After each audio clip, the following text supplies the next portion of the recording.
Well, good afternoon and welcome to Shenington Kart Racing Club just outside Banbury in Oxfordshire for round 4 of the Club 100 2018 Sprint Championships. My name is Andrew Mather. Alongside me is Howard Mitchell. We are Double Dash Motorsport Media and we are here this afternoon for the 4th round for the lightweights and heavyweights. Sorry, we're in a unique commentary box this afternoon. I've just been attacked by a bee. Good start to the stream. So round 4 of the lightweights and heavyweights classes for 2018.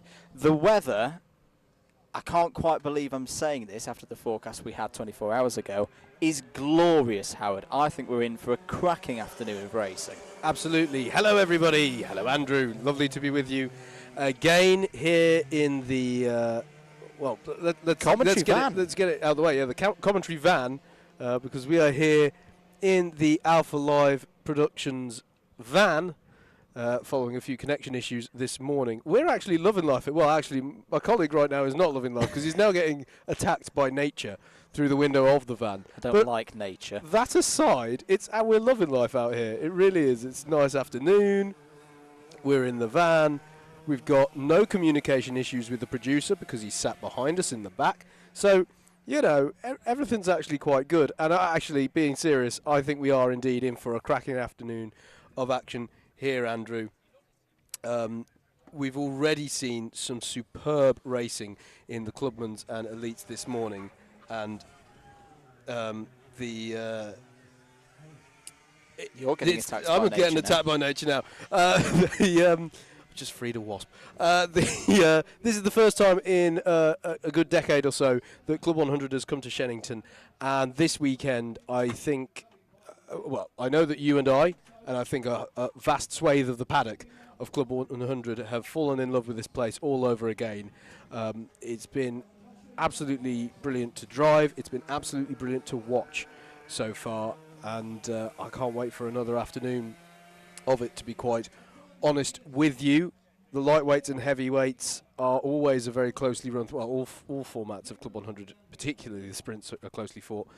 But this one could be wide open here. Yep. We've got pretty much the knock-on effect of this being a new circuit for Club 100, combined with the fact that Shenington are a club-based circuit. They don't have a rental fleet that you can just sort of come and have a bomb around for a bit in a rental cart, 2 weeks in advance to get the lay of the land. That opportunity isn't here. So for the vast majority of the drivers, particularly the drivers in these two classes, yep. This is likely to be the first time they have seen this circuit. Now, we've just had a test session, but the fact of the matter is there isn't so many spaces in the test session that everybody's done that. Yep. So this is wide open for me, and it's exactly the same as we saw in the Elites and the Clubmans this morning. This could not only be a cracking day's racing, it could be a day that we look back on when doing the post analysis at the end of this year's championship. So really looking forward to this one. I want to do some housekeeping just before we get into the thick of it, because if the racing's anything like this morning, we won't get a chance to breathe. Let's go over the testing session. So the one just completed about 5 minutes ago. The times, very interesting. Now, yes, this is a mix. This is a mix of lights and heavies running at the same time. There's a name at the top of the time sheets that I'm actually unfamiliar with. I'm going to give you a go, Howard, on that one. We're going with Lloyd McGeoch Williams is at the top of the timing sheets there. Lloyd or Lloyd's family, let us know if we're saying it wrong. But McGeoch Williams, top of the timesheets with a 52.064, which is a fast time. That's right up there with the pace that we saw this morning with the Elites and the Clubmans. Daryl Snelling, fastest of the lightweight regulars, so that's a good effort by him. Mike Noon, who's had a very good season so far, in 3rd. Alexander Lamb in 4th, and then Andrew Ward, whoop whoop, hashtag not biased, our DDM Barnstormers teammate from yesterday, P5. Oliver Rowlands P6, Terry Oliphant P7, Martin Gurnett in 8th. That's a really good effort from Martin. Hopefully he can convert that into the racing in a short while. Ben Atkinson 9th, Joshua Sargent in 10th. So that's your top 10, but I look further down the order and there's plenty of names who so far this season have been, knocking on the door of top fives, maybe even podiums. You're absolutely right, Howard. The times and the way that the drivers are having to get up to speed with this Shenington circuit mean this is a wide open round in all three classes. That's the lightweights, the heavyweights, and the subclass of the super heavyweights with the heavies. This could be a very big afternoon. Yep, absolutely agree. Incidentally, just on the subject of heavyweights, unless you're about to correct me, I think the fastest of heavyweight drivers in that test session is Nick Trafford in 11th place. Is Martin Gurnett not in the heavy? Oh, as well? no, that's a fair point. That's a very fair point. Yeah, which goes back to what we were saying about how good a pace that was actually from him, yeah. But it is interesting, actually, very closely matched. I'm going to try and salvage a point here out of what I was making. Ben Bennyworth, very close to Nick Trafford on pace, which is interesting in terms of our top two in the heavyweights. I'm just going to interrupt you and drop you in it, Howard. Keep the stream going. I'm just going to run over the circuits and get us some qualifying groups. I'll be back in a second. Oh, that's a good point. Yeah, so, as my colleague rushes away, don't forget, as a fluorescent tabard has just been thrown towards him by our producer Luke, always thinking of our safety, the stream is going out live on Facebook, courtesy of Alpha Live Production. Incidentally, and you will forgive us for pushing this at any opportunity that we get, the guys at Alpha Live, who Andrew and I have the pleasure to work with on numerous occasions in our work as Double Dash Motorsport Media on the commentary, the Alpha Live boys are up for a nomination in the Global Streaming Awards for 2018. And for their work that they did on the British University's Karting Championship. So many of you may be aware of that work. That championship, of course, also supported by Club 100, supplying the karts and facilitating those events. So if you like what you see today, and if you like what you've seen from the Alpha Live guys throughout the year so far, head over to the Global Streaming Awards, give a vote for the Alpha Live guys. We're doing well in the polls at the moment, but they need all the support they can get, and they certainly get my vote, because hopefully, and the feedback we've been having, thank you so much for the feedback we've been having on the streaming that we've been able to provide today, and that we were able to provide at Butmore. It means a lot to us when we get all this feedback. But if you like what you see and you want to support, then do all the usual stuff, like Alpha Live on Facebook, give us a like as well if you like, Double Dash Motorsport Media, all that stuff. But what you can do right now, head over to the Global Streaming Awards website and give a vote for the Alpha Live guys. Don't forget, you can interact with us here by leaving a comment on Facebook below the stream, and it should be beamed to us here. I'm very impressed we got this working in the van. Well done, Luke. It should be beamed here onto the screen. I'm going to do a test, and is that going to work? It is going to work. Lots of good messages coming in for this afternoon, so hopefully we should be able to put those on screen as they come in. But either way, please do like and share the stream. It means a lot to us when you do that. And it's very nice to have you along here today. The drivers, if you're wondering what you're seeing in shot, the drivers are currently being briefed by John Viger, who's the man who runs the show here at Club 100.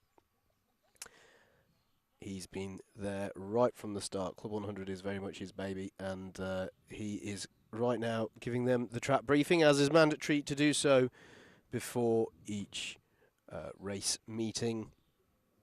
You can see the karts there, the 115cc two-stroke direct drive Club 100 karts. New fleet for this year with an updated chassis. If you're new to Club 100 karting, there are several knock-on effects as a result of them being direct drive. Unlike a kart, you may be familiar with a rental kart, or a Sodi kart perhaps, the engine is there is no clutch with these karts. The rear axle is directly connected to the engine, and that means if your rear wheels aren't turning, your engine is not turning over, and vice versa. Knock-on effect of that is that if you lock up the brakes, you may stall the engine, and if you don't skillfully come off the brakes and feed in the right amount of power again to restart the engine, you're likely to go into a spin. If the karts go into a spin, they come to a stop. They need to be bump started. If you're unfamiliar with direct drive, just imagine if your car had no clutch pedal and it was always in drive. So you have to sort of bump start them as if, like when you have a flat battery and you get your mates to give you a push down a hill. Now to give them that push out on track, we have some big, bulkier 4-stroke pusher karts. You'll see them yellow and black striped. They are with a scoop on the front. They act as the pace kart at the start of a race, and also act as a means of bump starting the karts to get them underway again. If you do have a spin in this type of racing, particularly in this sprint race format, it has to be said, it tends to be race run, at least in terms of your chance of, you know, scoring amongst the top 5 or 10 within the race. To be honest with you, it tends to be quite a devastating thing to your race to go into a spin. That said, this is the class where people start out in Club 100, lightweights and heavyweights, so spins are more likely, so it's definitely worth, you know, keep going. It's not over till it's over.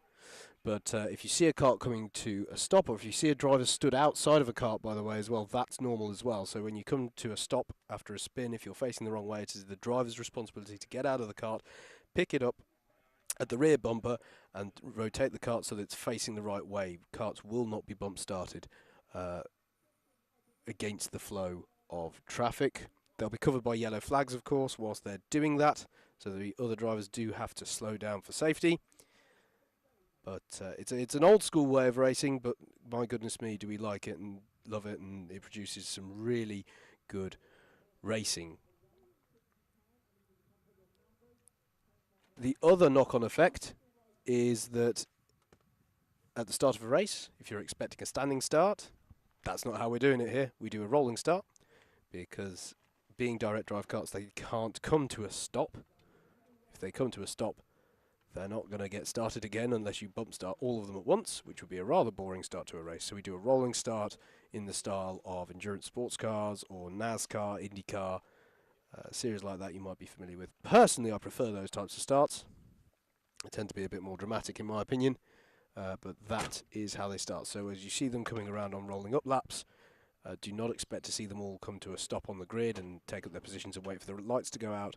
The pace kart will pull off to one side, all eyes will be on the lights go out, engine notes rise, and we're away with the action. So those are some of the key differences between Club 100 karting and some of the other forms of motorsport you may be familiar with, to those of you who may be new to watching.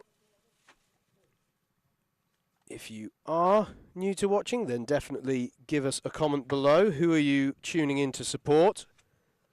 Is there anyone here for the first time? I'm going to try and put up some of these good luck messages. Driver briefing now looks to be over, and we are getting ready for the first action of the day, which will be in the form of qualifying. Not the first action of the day, sorry, we did have Clubman's and Elites class this morning, but different format to the Clubman's and Elites if you were following that this morning. We're going to have qualifying sessions, 2 groups for each class. That's simply because of their randomly distributed groups, just chosen at random. That's simply because of the number of karts that we have in each class. Heavyweights first. Indeed. If we've not said that already. Yep, thanks mate. And well done for getting across the circuit and back there. Yep, that's leg day done. Indeed. So we'll have 2 qualifying groups for each class, and the top half of the field from the qualifying sessions, so we'll run our 2 qualifying groups, say for the heavyweights, and then the top half of the field in terms of time there will go through to the pre-A final, and the lower half will go through to the pre-B final. So that will determine the grids for those.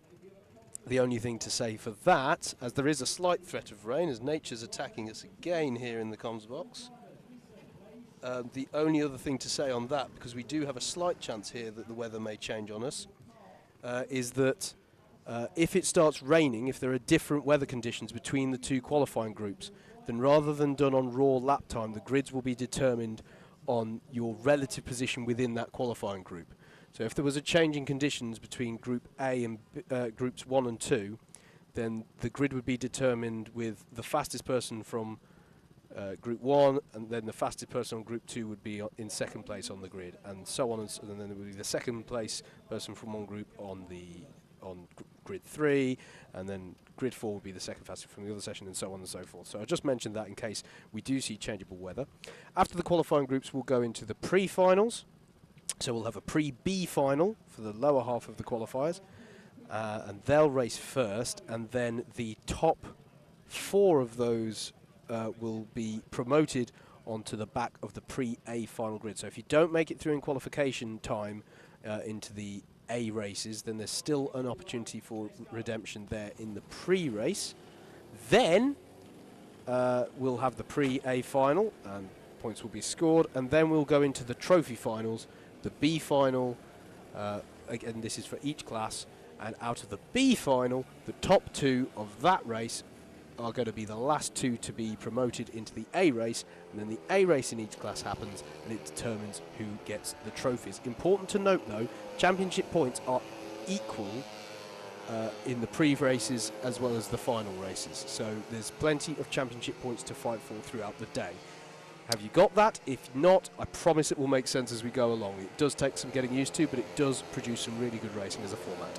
First Qualifying session is not quite underway yet. We have all the drivers roll out. Then there'll be a period of free practices. Howard has probably already explained whilst I was running around in a beautiful Alpha Live Tabard.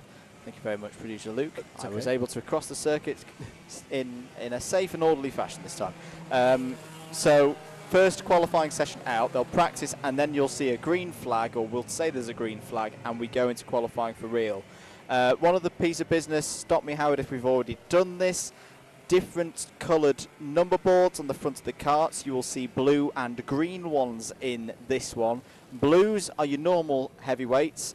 Your greens are right on cue. Jonathan McLeod goes through the front of the shot there with a green number board. He's a super heavyweight, and we've got a number of them in this one. Right, let's go with the other piece of housekeeping, which is who we've got in this first qualifying session for the heavyweights. I've got the list in front of me. Now, they roll out in a random order. This is, again, all part of the random kart selection, so this will be in a bit of a higgledy-piggledy order, but bear with me. 27, Jaden Cadogan. Number 5, Jonathan McLeod. 13, Mark Turner. 30, Keith Evans. 37, Philip Charman. 48, Jeremy Deeks. 42, Jordan Salter. 10, Stephen Netting. 32, Richard Burrows. 43, Trevor Randall. 52, Reese Collins. Number 2, Ben Bennyworth. 66, Wayne Dunham. 70, Joe Reynolds. 20, Ben Cottle. 14, Paul Goddard. 55, Daniel Taylor. 4, Alexander Lamin. 75, Kieran Chidsky. Apologies, I made a mess of that one. 69, Martin Reynolds. 31, Craig Brown. 19, Miguel Hall. And 11, Steve Bosley. So those drivers out at the moment. If you're following a driver in heavyweights who I didn't just read out, don't worry, they're in Group 2. And if there's anybody else you're expecting to run that I haven't just read out, they're probably in lightweights. I can also see there's a fair amount of support for Jed Hicks in lightweights as well, which I just wanted to get out of the way. For supporters of Jed Hicks, he's kart 51. He's kart 51 through the whole season as well, and you're looking out for him in lightweight sprint Group 2. So he's not on for a bit. Right, I think we've got all the housekeeping out of the way. Yeah, you actually covered all the points I didn't. We haven't trodden each other's toes at all there. Because I'm a wizard. It's brilliant. But yes, indeed. And that's a point for all drivers, by the way. If there's a driver you're supporting in particular, note their kart number. That's their number for the whole year. So as we do more of these streams, this is the second one of 6 of the year.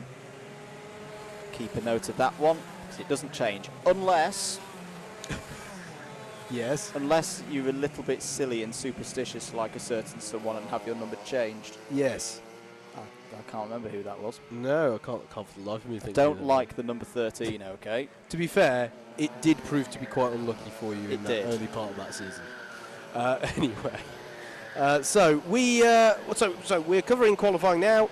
If you are here going, why aren't they racing? It's coming, but we like to do the qualifying coverage because it gives us an opportunity to get these sorts of things out of the way, the housekeeping, the basics of the series, and also to give an opportunity to talk about a whole host of drivers who maybe for whatever reason we don't get a chance to talk to in the race. We can't look everywhere during the racing, so this gives us a chance to just see everybody out and about. To give a bit of more context on that, these qualifying sessions for some of the drivers, those drivers who know they're going to be, in the middle of the pack out of the 40-odd drivers that we're going to have, this is the most important part of the day for them. Yeah. Because, and I speak as someone from experience when I used to race in lightweights, if I didn't nail qualifying, I was in the B final. It wasn't like, I'd had enough pace to just be at the back of the A. Yeah. I was in the B final, and once you're in the B final, you're not necessarily going to be able to pull your way through. So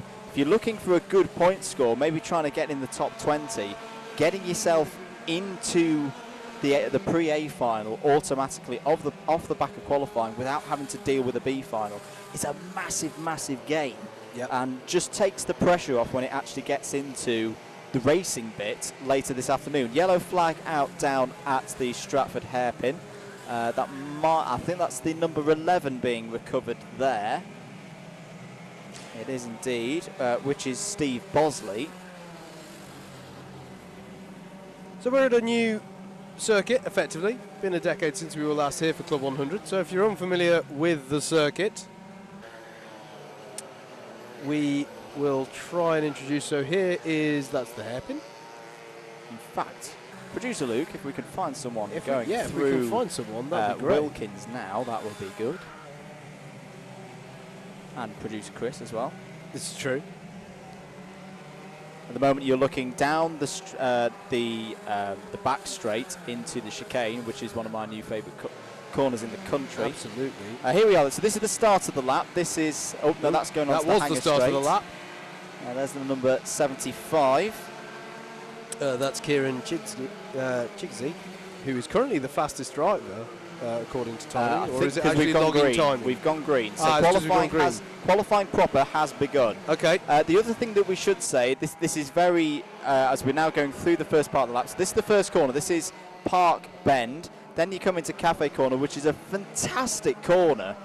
Then you power out of this one, really wide exit, through the flat left-hander, which is Pitts Bend. Then you come down the Stratford straight, round the hairpin, which is at the top of your shot there, then down the back straight here, into the Bruno chicane, which is a really challenging little chicane with some really big curbs, which are, there they are, they're more like small walls than curbs, and the drivers have been specifically told, stay away from them. Because if you hit them, you damage the karts. That's not good for Club 100's karts. You will damage your kart and you'll probably get a penalty as well. Then you come through this, again, fantastic right-hander into arguably the best chance to overtake, which is Wilkins Corner. Miguel Hall has just negotiated that. Then round the last corner, which is the left-hander, to start a new lap. That is a lap of Shenington. And a very fun lap it is as well. Early times coming in then for qualifying. Miguel Hall, who you just mentioned, Andrew, has set the early pace here of 52.999. I like it. Amazed to know he's the first person to dip below 53 seconds. Good. So setting the early pace there, but still some people to work through their laps, and still plenty of time. It's 5 minutes of qualifying. No, shorter. Shorter, sorry. But in total, the session is 5 minutes. I see what you mean, yes. So we should also say this is very approximate, but we reckon it'll be about right today because it's dry. If you're one of those drivers who you know you're going to be on the bubble of getting into the pre-A final straight away, you're looking for a top 10 really within your group. Yeah. On the basis that both groups are about the same, and a top 10 from this group, a top 10 from the next group. You're going to be around 20th place on the grid for the Pre-A final, but you're in the Pre-A final. That's the crucial thing. What ends up happening is when you're in that kind of 10th, 11th, 12th region in the first group, you have a very nervy 15 minutes to wait to see, and to actually for that in that respect as well, kind of 9th, 8th and 7th as well, to see is the second group quicker or not. If it's about the same, you'll be fine, but if you get a slightly quicker group, which can happen sometimes, you can find yourself being whittled out of that top 20 and ending up in the Pre-B final. Yeah, absolutely. And as you were saying, Andrew, even I only did one year of sprints myself last year in the heavyweights, but that first time that you get through to the Pre-A purely on qualifying pace alone, it feels like your first milestone in many ways. Unless you get promoted by success in the B races, that too feels pretty good. Yeah, as you were saying earlier, this can be a sort of make or break moment for particularly some of the newcomers to the championship. What's interesting, I don't know whether it's the new track for a lot of drivers playing into. There's a lot of clumps. There's a lot of clumps of karts at the moment where really you want to get out and on your own and just get a clean lap in at this stage. Miguel Hall still the fastest with a 52.999. Daniel Taylor second, a further 0.06 of a second or thereabouts back. Joe Reynolds third. Currently the drivers that I'm looking at around in the Ben Bennyworth down in 11th. Now that's a bit of a surprise for me, Howard. Ben Cottle and Paul Goddard, Alexander Lamont. There's a lot of drivers at the moment, Howard, on the outside looking in. As I say, you want to really get a top 10 within the group, or even better, give yourself a bit of leeway going into the second group. And a lot of drivers I'd expect to see up there in the top 20 overall, not doing it at the moment. No, you're right there, mate. And Mark Turner's just set the fastest lap of 52.931, so he takes himself to the top of the timings. But you're right, there's a Trevor Randall. Have we mentioned Trevor Randall up in fourth overall at the moment with a 53.084, a super heavyweight that is. That's a great start for Trevor Randall. I mean, we know he's very experienced, but that is a fantastic start for Trevor. 30 seconds to go of the qualifying session. So these drivers starting a lap now. This will be their last lap. Yellows in the chicane though, Andrew. If those don't get... Oh, they've just gone in, haven't they? Yeah, they've just gone in. I was going to say, so this will be a clean green flag lap, I think, for these people on their last lap. But, yeah, some of them will have had their laps hampered by that yellow. Should mention as well, just as we're coming to the end of this one, whilst they are they are treated as a separate class, it's a separate subclass. Out. Okay, so those who have just crossed the line just before the checkered flag, got in, those two on screen. Yeah. Joe Reynolds stays 6th. Keith Evans is right on the bubble in 10th. But I reckon because there's so many clumps of karts and a lot of traffic out there and the yellow flags, I don't think anyone's going quicker at the moment, Howard. Miguel Hall comes over, sets a 53.1. That's not an improvement, but he'll be in the A final, solidly in the A final.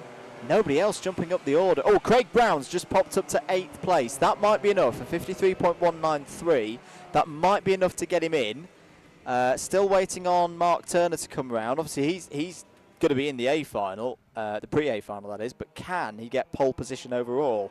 A few more karts coming over the line now. Is anybody jumping up? Ben Cottle hasn't improved. No, so it's a fairly somber, it's a fairly mellow end to that session, really. Not a lot of improvements at the end there. I will just finish the bit I was saying, is that the super heavies are a subclass in the heavyweight, so they are all scored the same. The heavyweights and super heavyweights.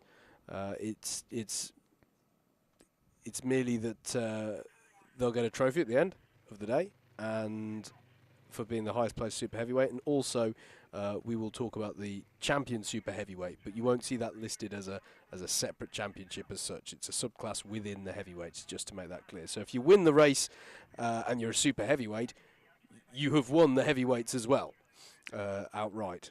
Just to be clear on that. But there you go, the end of the first qualifying session for today. Mark Turner taking the fastest time, not necessarily the pole position, bear in mind, because we still have a second group to go. Miguel Hall I believe, remained the only other person to dip below the 53-second mark. That's okay. My colleague has... I've just pressed all of his buttons on his screen and made him disappear. Every single app at once. How there? That button. Daniel Taylor was third, Trevor Rendell fourth, Ben Cottle fifth. Drivers, I reckon, who are going to be a little bit nervous. Craig Brown, Steve Bosley and Keith Evans, 8th, 9th, 10th in that last session. We'll see how this next one goes. Can I just say, it's getting a lot more humid. Very warm, isn't it? Which, when we've been talking about the weather, you never know. That could mean that it's going to boil over and we're going to have some thunderstorms in a while. We'll wait and see. It has just got that close feeling, hasn't it? It's got that. It's very muggy, and it's heavy breathing weather. It is.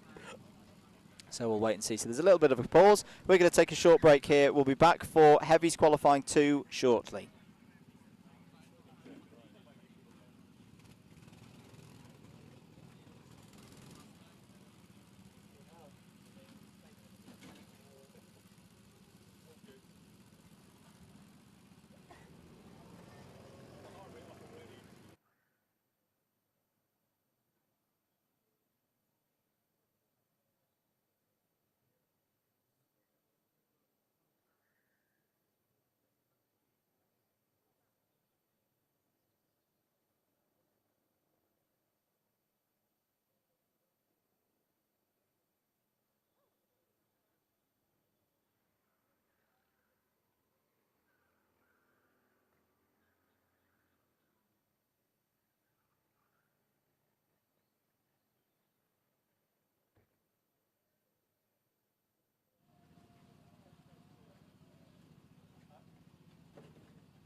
Welcome back, everybody, to Shenington on this bank holiday weekend. I do hope you're enjoying your bank holiday weekend. It's round 4 for the Club 100 Sprints Championships for 2018. You can hear the karts now going out again for qualifying 2. This is qualifying group 2 for the heavyweights. As we close the doors of our commentary box. Commentary van. Let's go through who's in this one then. So, ears open for your favourite drivers, if they weren't in that first one. Adrian Brammer, number 1. Number 16, Ben Johnson. Number 7, Chris James. Number 57, Seb Algieri. Number 21, Ian Zumball. Number 25, Martin Gurnett. Number 3, Chris Givier. 24, Darren Townsley. 23, David Sterling. 36, Mike Bodner. 65, Paul Williams. 33, Lenny Wood. 40, Stuart Jones. 9, Stuart Gurman. 12, Andrew Clark. 15 Aaron Stevens, 26 Nick Trafford, 38 Michael Ballinger, 68 Chris Reynolds, 34 Peter Gillett, and 63 Nima Opavar. No offence, but looking through that list, that seems like a quicker group to me than what we had in qualifying one, Howard. We did a little live video, a little fun little live video on the Double Dash Motorsport Media Facebook page, which you can like if you search Double Dash Motorsport Media or click us on one of the Club 100 posts. Give us a like. Your support is well appreciated. We did a little impromptu preview during testing, and you said that Nick Trafford was your favourite to win today. It's looked very quick so far here at Shenington this weekend. Well, it's an interesting one in heavyweights at the moment because Nick Trafford leads the point standings, but he hasn't won anything. So he's consistently been getting podiums throughout the season up until this point. And I just think that this is a great opportunity for him. He was testing this morning. Yep. Was Nick, and he's been driving really well this season, but just hasn't had that breakthrough. We should say as well, reigning super heavyweight champion as well. He is absolutely, yeah. I was competing against him in that subclass last year. Didn't really ever get close to challenging him at all. But no, you made a good point. He's a very accomplished racer. He did very well in the super heavies last year. Now in the heavyweights, proper, if you will, not proper, but he's no longer in the subclass of the super heavies. So he's now competing in the next weight class down, and I think he might be one to watch. But in this session, we have the likes of Seb Algeri, yep, who took the round win the last time out at Rye House, and also Stuart Jones, who took the win at Butmore at the start of the year as well. So there's a fair bit of... So in this session, as you say, it does read just that little bit more faster on average, we reckon. You've got 2 round winners, and you've got the current points leader in in heavyweights, excuse me. So, you know, there's a lot of interesting talent out there in this session, and it's going to be interesting to see what their pace is like relative to the group we had before. If we think of this almost like F1 qualifying and drivers being on the bubble, currently the top 20 time is a 54.479. My prediction is that we're looking at a 53.2, low 53.2 to get you in. Now that would mean that the likes of Steve Bosley, Keith Evans and Ben Bennyworth would be outside the top 20 at the end of this qualified session, but we will remain... We'll wait and see. The other one that we'll keep track of, 52.931, currently the provisional pole lap time so far from session 1. We'll talk about the super heavyweights, being as we were talking about our champion of last year in Nick Trafford. The current points leader in super heavyweights in the championship standings is Trevor Randall. Yep. He's through. He's through. He was out in the previous group. But in this group, you have Paul Williams, who is not only second within the super heavyweights, but is right behind Trevor Randall in the point standings outright within the heavyweights. So, be interesting to see how he gets on in this session as well. I mean, you've got to think the pressure's on now. As seen as Trevor Randall has got 4th place. Now we'll see if this group is quicker or not, but I would guess that Trevor's going to be up definitely in the top 15, probably even the top 10 when we get round to the pre-A final later this afternoon. And if it's anything like last year, Andrew, for a super heavyweight to make it through into the AE races on qualifying, that's impressive. That's half. It's impressive, but it's also half the battle done. Yes. Because by convention, I'm trying to think. I don't think last year we saw. Perhaps the maximum we ever saw of super heavies getting through to the A final at the end was 3, possibly 4. I'm wondering if there was a round where we managed to have 4 of us in there. It's, you know, it's just natural Green physics. flag. Physics comes into play. So if you can qualify into the A races as a super heavyweight driver, you've got one hand on that super heavyweight trophy for the end of the day. As you say, green flag is flown, and from now on, the times that the drivers set will be logged as their qualifying laps. So as we say, currently 54.479 is the time to get into 20th place overall. That's currently held by Kieran Chigsey. I believe the cameras have managed to pick up Ben Johnson, who should be the first guy across the line to set an actual time. Yeah, and he does, and it's a 54.0. That's 54.128 because Chris Reynolds right behind him set a 54.0, and already they're starting to come in. Martin Gurnett dips below the 53-second mark, 52.812. So these are already just, in general, Andrew, looking slightly on average faster laps than the opening shots from the previous qualifying group. Yeah, I'm going to let us go through a lap first to see where the target time's going to end up. Yep. I reckon it's already come down by about 0.4 of a second, possibly. Michael Ballinger, experienced racer in this class, sets a 52.697. Good lap from Michael. And Michael actually might be at a slight advantage here, Andrew, because he would have been racing here yesterday in the endurances as well. So it'll be interesting to see how he gets on. He's a fairly consistent qualifier into the A races. We have actually just been saying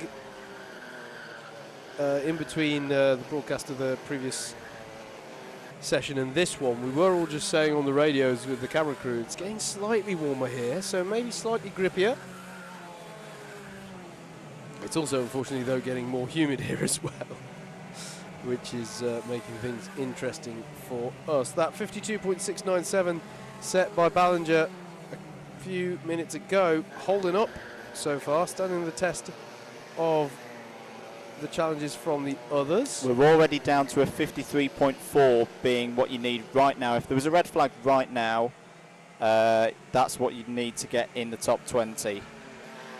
There was on your shot the 38 of Michael Ballinger, and into the shot there, who was that? That looked to me like the 9 of Stuart Gurman.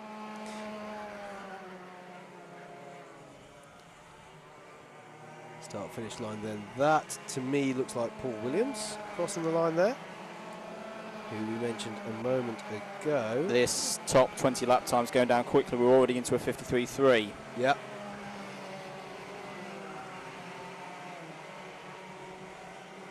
So to be clear, we're keeping an eye not only on the pecking order of this session, but how it relates to the pace of the other session. Okay, the lap time you need to keep an eye on effectively is the 53.381 of 10th place at the moment. Who's 10th place? Darren Townsley. He's 19th. Steve Evans, who was in qualifying 1, did a 53.395. That is currently the time that you need to beat to get automatically into the Pre-A final. So nice and easy for us. We're looking straight down the line. It's a 10th place in this run at the moment to see whether you get in or not. How are we doing for? Well, we've got a new pole position. We've got, wow, look at this, Michael Ballinger, 52.510, provisional pole position.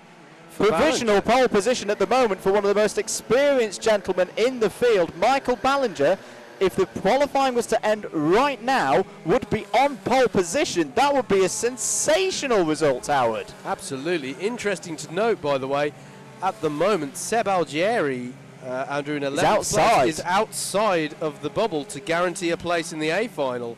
As I mentioned, won the round last time out at Rye House in this class. So he's a driver who needs to pick up the pace if he's going to position where he would perhaps usually expect to be. Adrian Brammer is up to 6th in this session and also well inside. Now there's the number 15. I think that's Aaron Stevens. It is indeed. Currently, no, he's in at the moment. He's 5th place, so he's looking pretty good. So he'll be focusing on trying to get as far up the Pre-A final grid as possible. Nima Opavar currently outside as well at the moment. Paul Williams is outside at the moment as well. Yeah, not many drivers improving actually at the moment, Andrew. Yeah, we're seeing the same as we saw in session 1. 40 seconds to go. Oh, who just made a move there?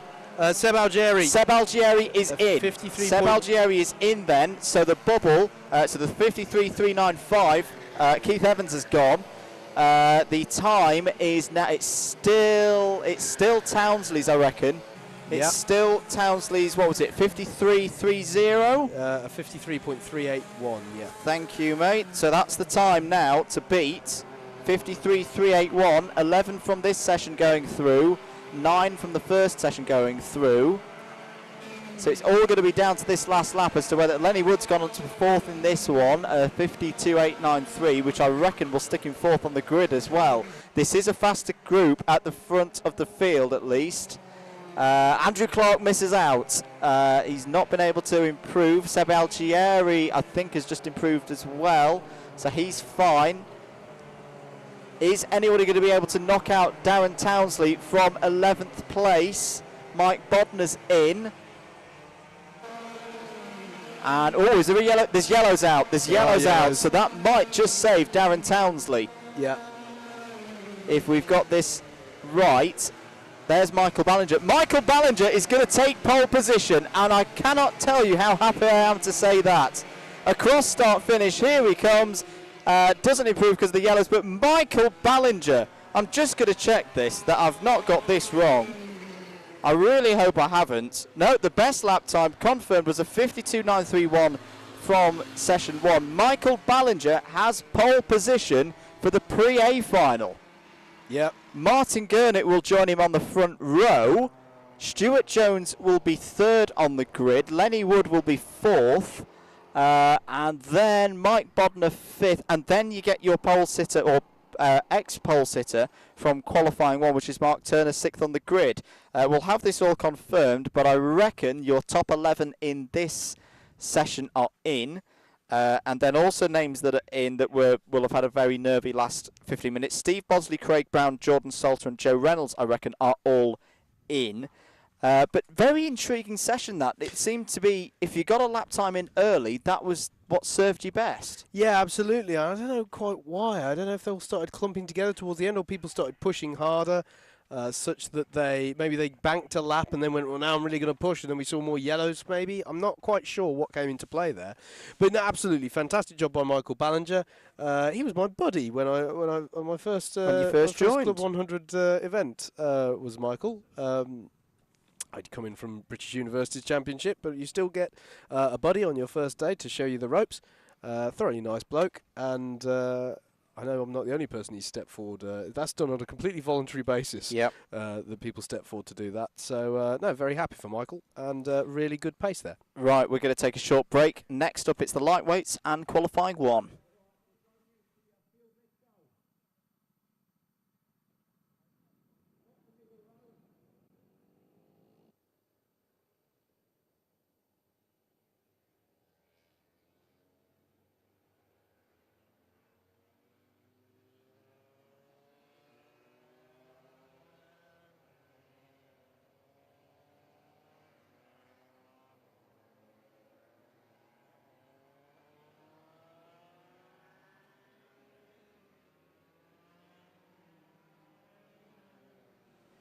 Well, a very quick turnaround as ever here at Club 100. Round 4 of the Club 100 Sprints Championships for 2018. Live here from Shenington Kart Racing Club. Provided to you by Alpha Live and Double Dash Motorsport Media. We're into our lightweights now for their first qualifying session. This is the first group of lightweights. Very glad to say we've got 2 groups of lightweights. The grid numbers on the lightweights up this year, and listen out for drivers' names being read out by yours truly.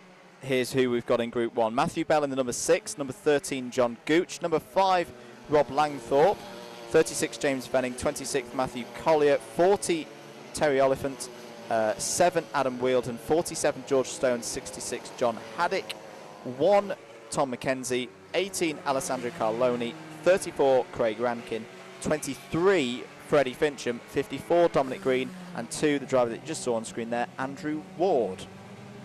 We need to be not biased because Andrew Ward is our teammate in the endurance class and the endurance series. But good luck to everyone out there. I've already said if he all the driving that he got in yesterday, if he doesn't get a top 5 today, he's sacked. I'm only kidding. Also, though, if he does get pole, this commentary van is going to Explode. explode. So they hope Luke not. from Alpha Live says, I hope not. So, It is his way of getting home, to be fair. So but this is again, lights this year is wide open. We've got a lot of drivers this year who have had 2 or 3 years of experience. Sometimes lights gets rocket kids at the age of about 17. Someone's had a bit of an off there, coming in and tending to do quite well. Not really got any this year. It's guys like Mike Noon, Freddie Fincham, Adam Wheeldon, who've all been around for a couple of years now know what this game's about. It's a very intriguing battle where I'd say there's 5 or 6 drivers who could win the championship. yeah, I agree, mate. And if you're unfamiliar, by the way, we do have 2 tiers of Club 100 sprint karting above these ones, so you get this natural cycling through in the lightweights and heavyweights. Those who finish towards the top of the championship are invited to move up into the clubman tier, and then eventually, if they do well in that, to the elite tier, which is we had those 2 classes racing this morning. But yeah, it's a really interesting year for the lightweights. I agree. Nice and open, and it's likely to be someone who's more experienced within this class. So still on practice laps at the moment. And don't forget, by the way, if you don't want to just take our word for it, you want to follow someone in particular, if you want to see the same timing that Andrew and I are looking at, then head over to live.alphatiming.co.uk and click on Club 100. That's that's live.alphatiming.co.uk/Club 100, or click on Club 100, and you can see all the live timing there. There's their position, kart number, last lap, best lap, and there's a track map as well of Shenington. Yep.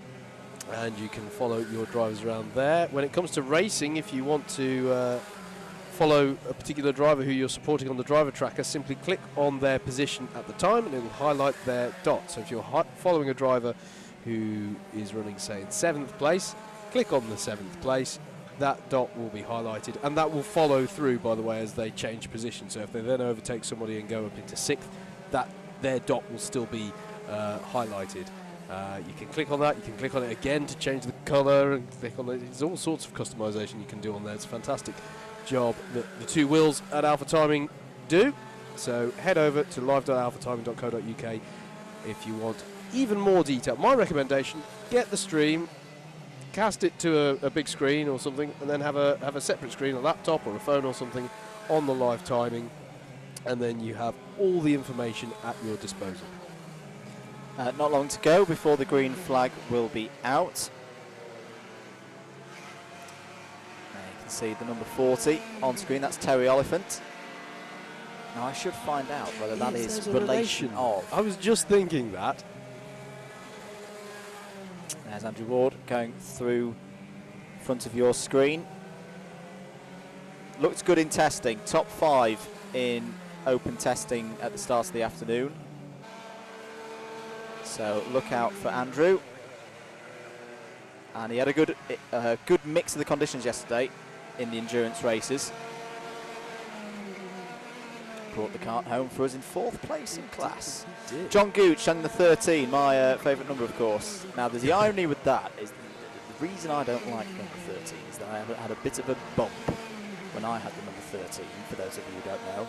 For those of you who have heard the story many times, you're about to hear it again. As the green flag is now out. The number 13, I was in at Buckmore 2 years ago, had a bin, broke my wrist. The driver in question that I crashed into, in pure accident, he'd had a spin on cold tyres and I had nowhere to go, who was John Gooch, who now has the number 13.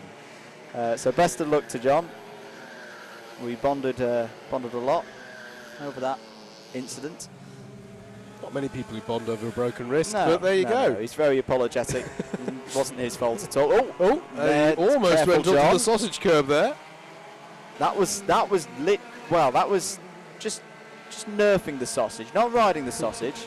He's still missing the S, the K, and the E of the Tony Hawk's Pro Skater 3 number challenge, letter challenge. You told me you were going to make these references to a game I've never played. But time's now starting to come in for the start of qualifying. Rob Langthorpe, another BUKC graduate, has just gone to the top of the timing with a 52.494, so that's a good lap from him. I think this is his second full year of Dominic Green's all over the curb. And get on with it.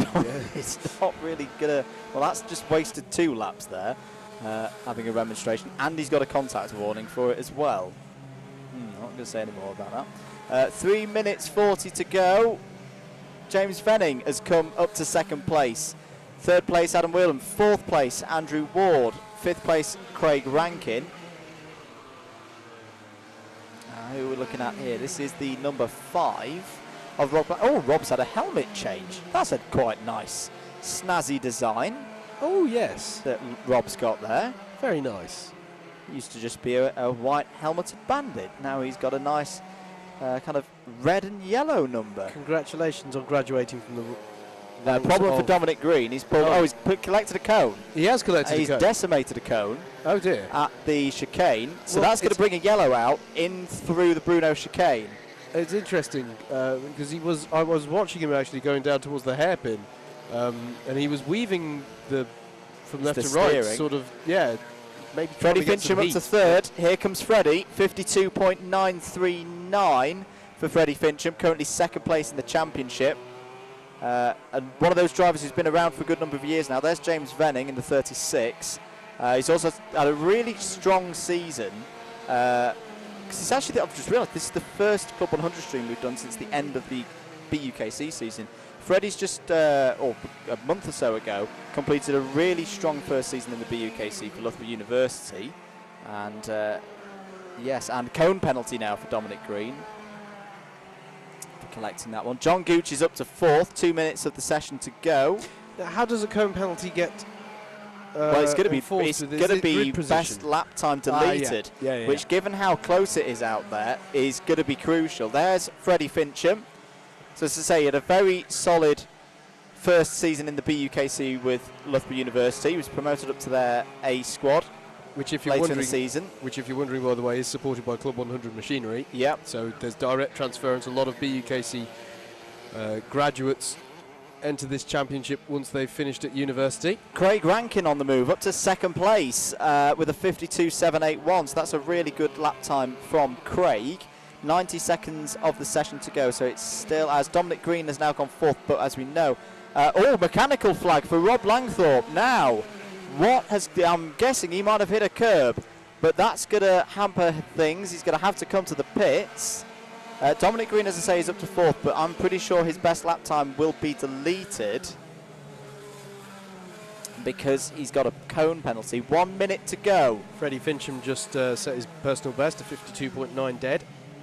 Now the interesting thing here is, as Andrew Ward there, I was just about to say Andrew Ward's not done the lap time we know he's representative of. He's done a 52.7. Now I know Wardy's still got a couple of tenths in him, so let's wait and see. In fact, all of these drivers have still got pace, and then the fastest lap time still that 52.4. I'd expect something for pole to be down around at least the 52.3s. And just as I say that, Rob Langthorpe goes in and sticks a 52.3 in. That's not bad for having a mechanical flag. Well, yes, that's actually interesting as to whether that is a legally done lap or not. Not long in this session to go. Still drivers on laps. You can see John Gooch is still out there. There's Adam Wheeldon in the number 7. He's on a lap, but at the moment he's down in 9th. That's going to be close as to whether he makes the top 20 or not. There's the 34 of Craig Rankin. He's still there in 2nd. Tom McKenzie's just improved to 7th place in this session with a 52.937. Good lap that from Tom. Checkered flag is out. So let's see. Can anybody improve? Across comes the 47. No improvement there. Can John Gooch improve? No, he can't. So he's on a 52.944. That's good enough at the moment. Yeah, it is. Dominic Green improves. Now, that's crucial for Dominic Green because that means his 52.9 from a few laps ago will probably stand. James Venning improves to a 52.719. Here comes Craig Rankin. Can he improve? Not quite, but that's good consistent pace from Craig. Across comes Freddie Fincham. Freddie Fincham's a third. 52.691 for Freddie Fincham right at the end there. Across comes Andrew Ward. Can he improve? No, he stays sixth, but should be in the A final. So very intriguing grid this, Howard, after the first group. Rob Langthorpe on pole position for now. Craig Rankin second, which is a cracking result. Freddie Fincham third and Dominic Green fourth. Yep, but unlike the heavyweights, we did see improvement towards the end of the session. We did. We'll take a very short break and we'll be back with group number 2 shortly.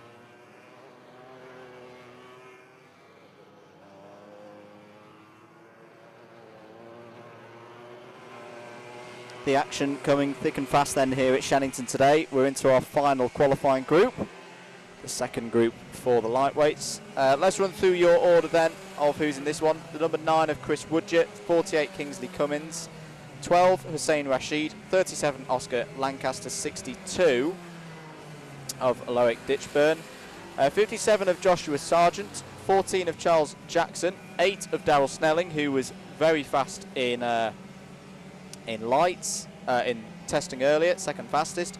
Fourth was Daljit Bahir. 32 is Oliver Rowlands. 38 championship leader Mike Noon. 10 Ben Atkinson. 53 Andrew Green. 35 Billy Robson. 51 Jed Hicks. 42 Matt Jones. And last but not least 29, but fastest in testing this morning, Lloyd McGoich Williams. Howard. Hello. Yes, so this is the final qualifying session of the day. And once again, it's not just going to be a case of looking at outright position. It's also going to be a case of comparing it against the times from Group 1. Thank you very much to everybody commenting beneath the stream. We had support coming in for John Gooch in the last session. We have support coming in this session for Darryl Snelling.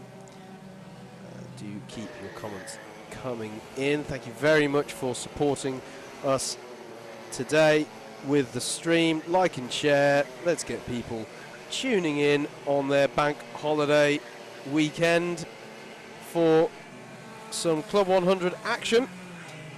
Should remind you as well, we need your support. Alpha Live are nominated for best streaming service in the world as part of the Streaming Awards 2018. You Absolutely. can vote for Alpha Live for their work on the British Universities Karting Championship this year. You need to go to www.streamingawards.com/vote.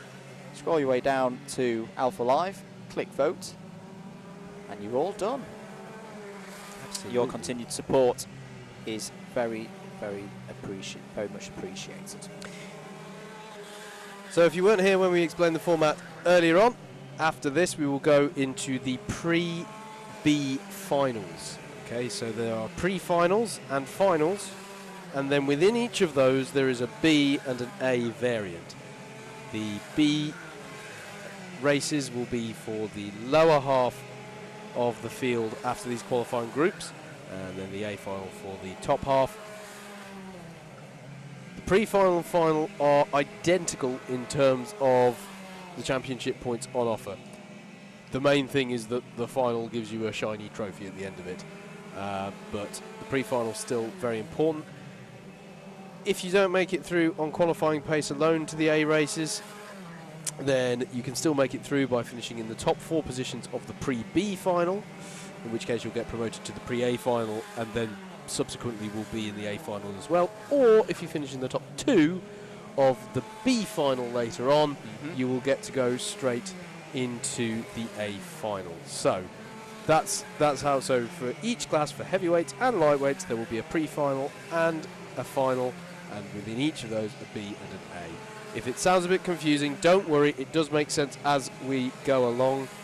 So you know, it's just a fantastic excuse to have to follow along all through the afternoon.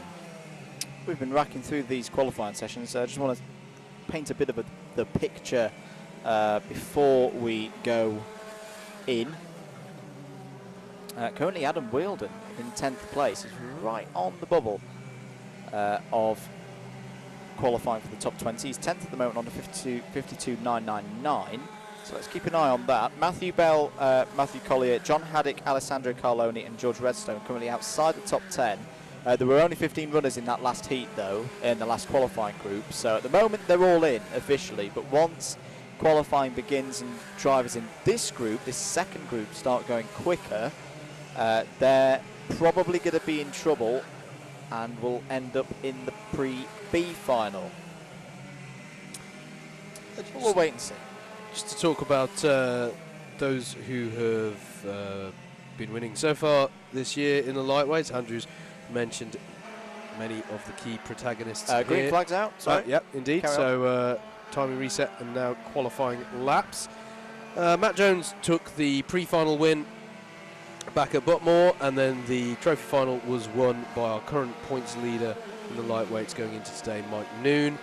It was the Freddie Fincham show at round 2 in Wilton Mill. He won both the pre-final and the trophy final, and then at round 3 at Rye House last time out, Chris Woodger took the pre-final win and James Venning won the trophy final. Each of those wins scoring you 130 points. So those are your race winners so far this year in the lightweights. Time's starting to come in. Chris Woodger sets... Oh, Chris Woodger goes straight to pole position. 52.249. My goodness me.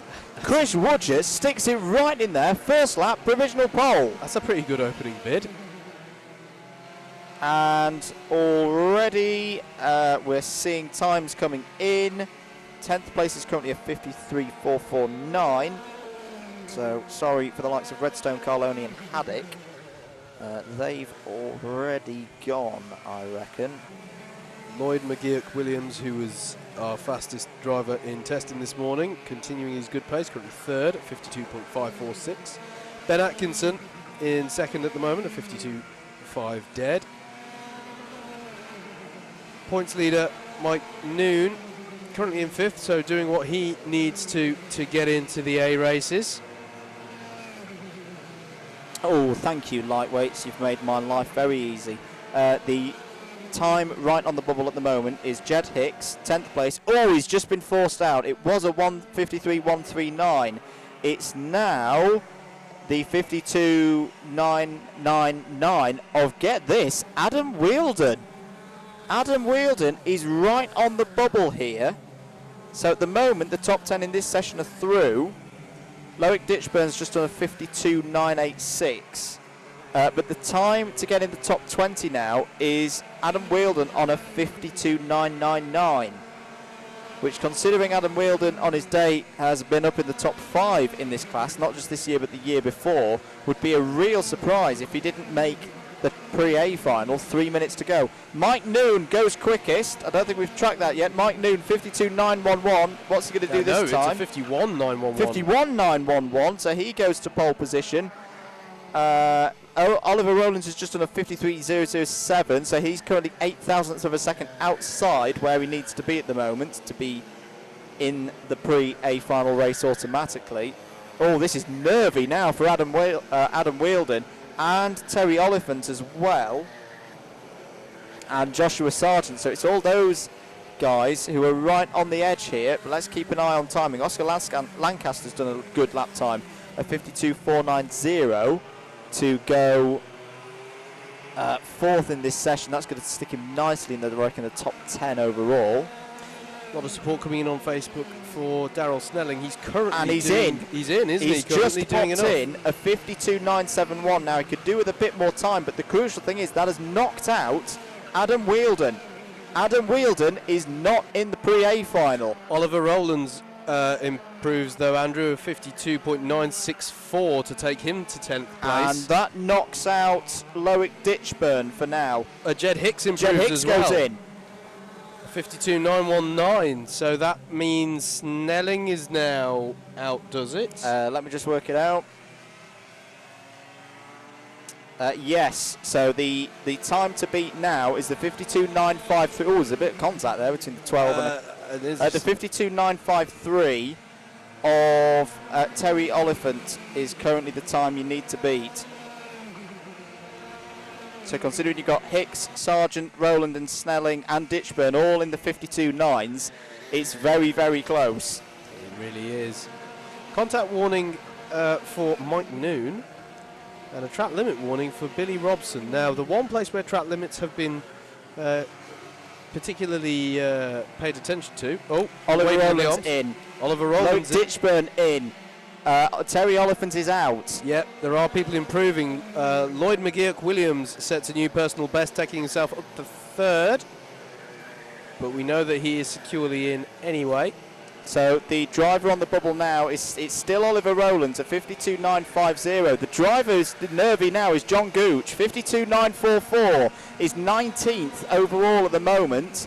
If the likes of Daryl Snelling can improve by even half a tenth. Oh, look at that. Hussein Rashid's just put in a 52.967, but that's just outside. Joshua Sargent improves. Good lap from Joshua. 52.659. That's got him in. Rowlands goes quicker. 52.841. That should be enough. That should be enough. Daljit Bayer goes in. John Gooch is out. Well, that has got to be, I've got to say, that's a bit of a surprise as well. Ditchburn's improved as well. He's now past Bahir. Yeah, so it's still Oliver Rowland. He's improved, but everybody else is still going quicker. 52.841. The checkered flag is out. Mike Noon is going to have pole position, I reckon. But who's going to be in the top 20? This is really tight. Daryl Snelling improved. Oh, he's missed out. He's missed out by 6 hundredths of a second. He improves on his last lap, but it's not enough. It's going to give him a good grid slot for the Pre-B. Hussein Rashid, out of nowhere, has just stuck a 52.651. He has clawed his way in. What a lap that is. Oliver Rowlands is now outside. And doesn't improve. Jed Hicks survives. He's going to be 20th on the grid with a 52.838. But what drama here. There are big, big names in this championship outside. Jed Hicks improves, and he was in anyway, but a 52.590. Sargent improved as well, Andrew. Sargent improved, he was already in. So the cut-off point is the 52.826 of Daljit Bayer. Top 13 in that group go through, and the top 7 from Group 1 go through. What drama here in the lights in qualifying. Well, it just goes to show, whilst we talk about how there are 2 tiers above this in Club 100 karting, don't for one moment think that that means that it's not extremely close racing, and in this case just timed qualifying. Those who haven't quite made the cut, don't worry. There's still an opportunity to get into the A races by promotion, but that was some really good stuff for qualifying. And we're going to roll straight in to our first pre-B final of the day. This is going to be our heavyweights. Shall I guess his grid? Yes, please. I said that before I was ready to do it. You see Ben Benworth, who should have pole position, I reckon. He was one of the drivers. So this is drivers who were really on the bubble in qualifying. So here is your grid for the first race of these 2 classes today. Oh, someone's We've got got a off spinner on rolling up laps. So now that might be a problem, because whoever that is, that might mean they have to start from the back of the grid. I think because it's on the first push-out lap, they'll get away with that. Oh, okay. I know what you mean, technically under the rules, but I think they'll get away with it. Anyway, your grid. Keith Evans will start on pole for this Pre-B final in the heavyweights sprint class. Ben Bennyworth starts second on the grid in this pre-B race. Not where on I average expect him to be. Absolutely not. Wayne Dunham will start third. Alexander Lamin alongside. Stephen Netting and Philip Charman will make up row 3 of the grid. They'll be in the 10 and the 37 carts respectively. The number 12 of Andrew Clark, one of our super heavies, will start 7th on the grid, and he'll have Nima Opavar alongside in the 63. Paul Goddard starts 9th in the number 14 cart, with Richard Burrows alongside rounding out the top 10 in the 32. The 16 of Ben Johnson starts 11th on the grid, and then it will be the number 7 of Chris James starting in 12th. In the number 65, starting 13th, will be Paul Williams. He'll perhaps be expecting to go forward if he's hoping to challenge for super heavyweight rewards by the end of today. He's in the number 65. The 23 of David Sterling starts 14th. Chris Skivia in the number 3 starts 15th. 16th will be the 48 of Jeremy Deeks. The 34 of Peter Gillett will start in 17th. Stuart Gurman will start 18th in the number 9. Then Martin Reynolds in the 69 will start 19th. Kieran Chidsey in the 75 will start 20th. 21st will be the 52 of Rhys Collins. 22nd will be the number 5 of Jonathan McLeod. 23rd will be the 27 of Jaden Cadigan. And then rounded out the 24 cart grid will be the 21 of Ian Zumbul. Who's the number 69? The number 69 is Martin Reynolds. Oh dear.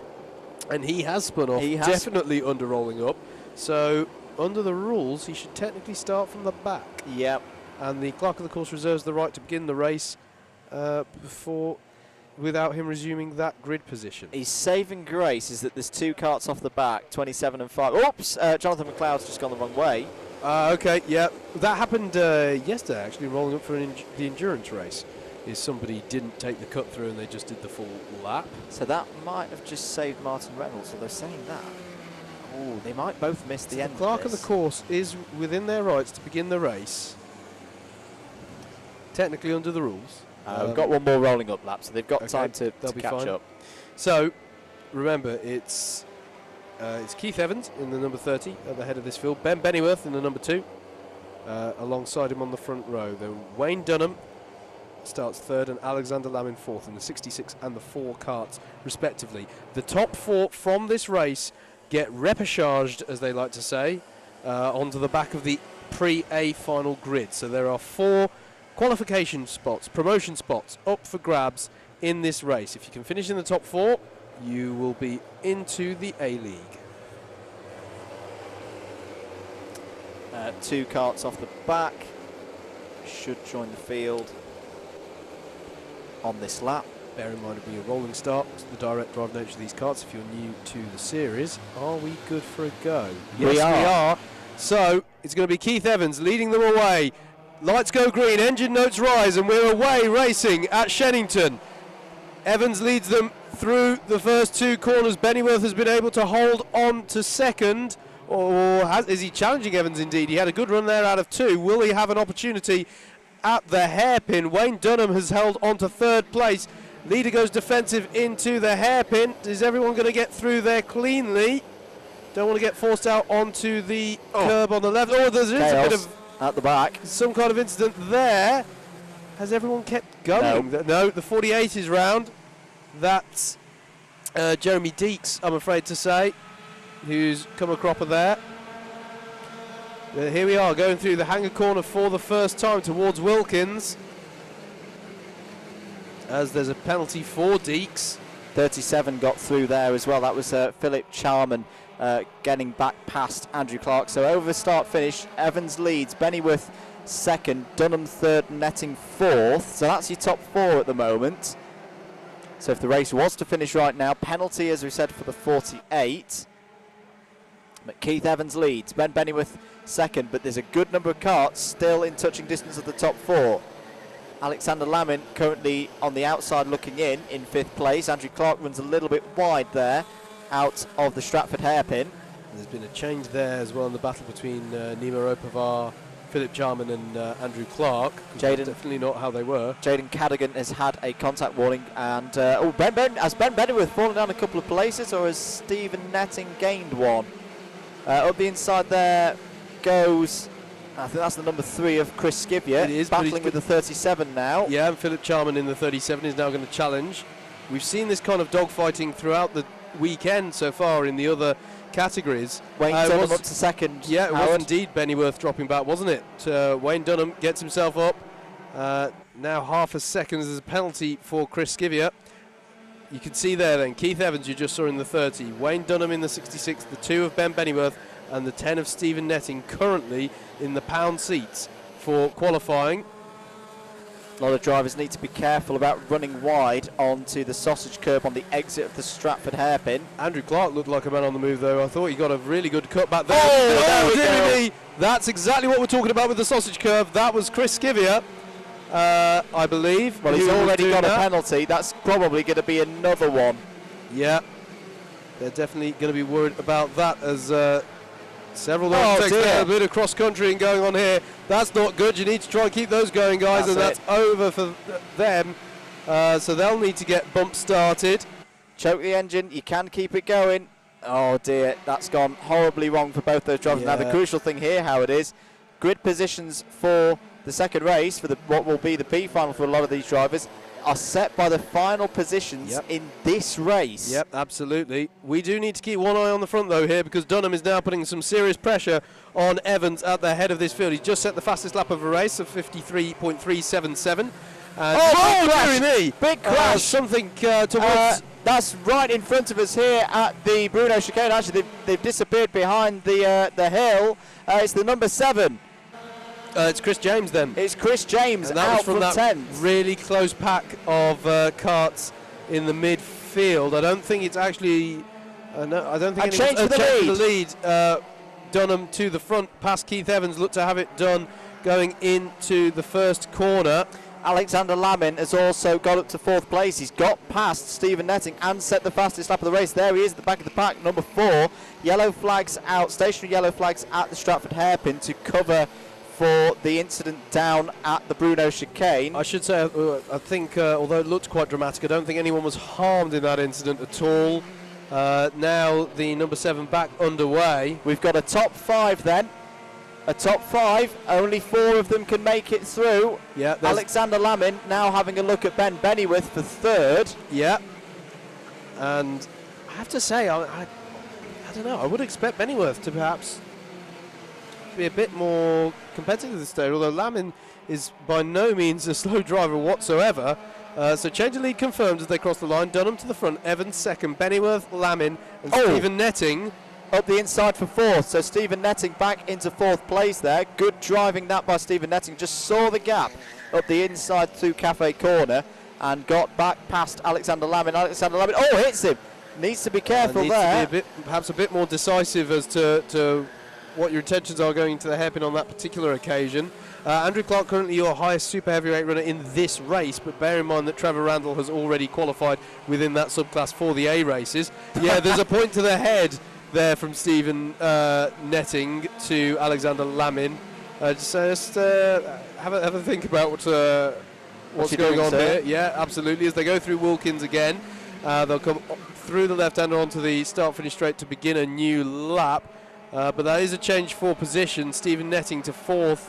And of course that's the crucial one in terms of qualification into the A races. There's a contact warning for Chris Skivia, who's having an eventful one, shall we say, out there at the moment. Paul Williams there at the front of this particular train in 8th position. Chris Skivia, Paul Goddard behind him. Now this is all crucial, of course, Howard, for setting up the grid for the super heavyweights in the B final, because they'll probably be fighting over podium positions. Yeah, absolutely, as there was a look there from Ben Johnson on Andrew Clark into the chicane, but I'm not sure it was on there. Goodness me, there's a right old super heavyweight derby going on in the mid-pack here. We just saw them going side by side there. You've got Paul Williams, then there's Chris Skivia, he's not a super heavyweight, but then behind him you've got Paul Goddard, Stuart Gurman, Kieran Chidsey, Jonathan McLeod and Peter Gillett all together on track. Yeah, they're all here on screen going around the final corner. Also, is that awesome new helmet and race gear for Stuart? Up the inside, there's the number 14 on the 75. That's Paul Goddard going through past Kieran Chidsey. Had some good battles with Paul Goddard last year. 5 minutes of this Pre-B final to go. At the moment, your top 4 going through to the Pre-A final are Wayne Dunham, Keith Evans, Ben Bennyworth and Stephen Netting, who has just set the fastest lap of the race at 53.188. But Alexander Lamin currently not making it through. Changed position, yeah. So Lamin up to 4th, and back at him comes Netting into Wilkins. Lovely great move there, and crucial in terms of getting through to the A races. It's going to be it's going to be 4 out of this top 5, I think, because the gap to Andrew Clark in 6th is 3.8 seconds. So it's one of your top 5. One of these 5 is not going to get to go to the ball, at least not on this occasion, and we'll have to wait for the opportunity in the B race. And is there traffic coming into play here as well? Or have I just discounted? No, I think you're right. I think there is traffic that's going to start coming into play. With 4.5 minutes of this race to go, well, that could mix things up slightly. Now, this is good work from Ben Bennyworth and Keith Evans, because they need to keep working together just to try and say that. It looks like he's sorry, I'd rather say it looks like Bennyworth is actually looking for a chance to get by there, if anything. Yeah, but do you know what that's done? That's just let Stephen Netting close back in again on Ben Bennyworth. I would have tried to just keep pushing on there. As up the inside, has a little look, does Stephen Netting. He's brilliant. The first 2 corners here, they really do feel fantastic. Every bit of this circuit feels great to drive. We really have come to like this, but fantastic first 2 corners that they fire through at the start of the lap. Well, Wayne Dunham has now gone. I reckon if he just keeps his head down, he's fine. He's through. So it's going to be 3 out of this 4 of Keith Evans in the red and white Birrell Art suit, Ben Bennyworth in the blue helmet and the blue and the black suit, Stephen Netting behind, and then Alexander Lamin. It's going to be 3 out of those 4 to make it into the Pre-A final. You can see Netting ducking his head, trying to get all the advantage he can down the straight to keep.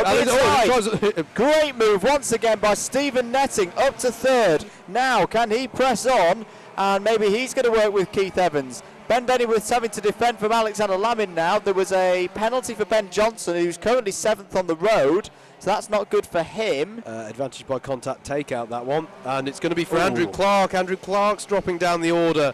Sorry to say, gutting for him. He was our highest running super heavyweight in this race. Look at this, though, the jostling for position. Netting looking every which way to see what the other 2 were doing. Lamin trying to get the better of Bennyworth. Netting just needs to get a good couple of corners together, and he'll just bridge a bit of a gap to Bennyworth and Lamin. Yeah, because I think Bennyworth's attention now has to be on holding on to this 4th place if he can. He's got 2.5 minutes that he's got to do it. Lamin goes to the outside. Yellow flags are out, so no overtaking through there. Yep. I think that might have been for the recovering Andrew Clark. But now Bennyworth's under pressure. He didn't get the best of runs off. There's yellow flags. Yes, there are yellow flags down at Cafe Corner. There's someone blocking pit entry. It's a good job this isn't an endurance race. And is that... That's Andrew Clark. That's Andrew Clark, apologies. So he's recovered his kart to the circuit, but he's lost a considerable amount of time here. And here's the battle once again for 4th then. Ben Bennyworth and Alexander Lamin. There's the gap to Ben Johnson in 6th and Chris Skivio in 7th. Now we know both of those have penalties. So it's actually going to be Stuart Gurman. Stuart Gurman, you never know. Stuart Gurman might still make the A final here. At this rate, yes. If it comes to tears at the front, definitely. So let's just keep an eye on that one. 1.5 minutes to go in the heavyweight, super heavyweight Pre-B final. Wayne Dunham is your leader. There is the battle over 6th place between Ben Johnson, Chris Skivio, Stuart Gurman and Paul Williams. Gap just 88 thousandths between Bennyworth and Lamin on the last time through, though. Here they are, it's really close, and Lamin's got a run coming through pit bend. He'll have the inside line on the hairpin. There's not a lot Bennyworth can do. Actually, Bennyworth got good drive through the corner. I think that was all fair. Switchback, Alex. Yeah, and here he's trying to get the switchback out of the corner, the cutback. It's good worked move. Brilliantly for him. Lamin through. That was a textbook cutback manoeuvre to try and get that position. And Lamin through, and just the pace that Lamin has had, he has got the fastest lap of the race at the moment, of 52.816. You've got to wonder, I think he's going to try and pull out the gap here. I wonder if Bennyworth is going to have a response. Well, he's just got to get his head down now and not do anything silly. I wouldn't even try and go for third place right now. I'd just try and push Stephen Netting along, although there is a back marker involved there. This is the last lap.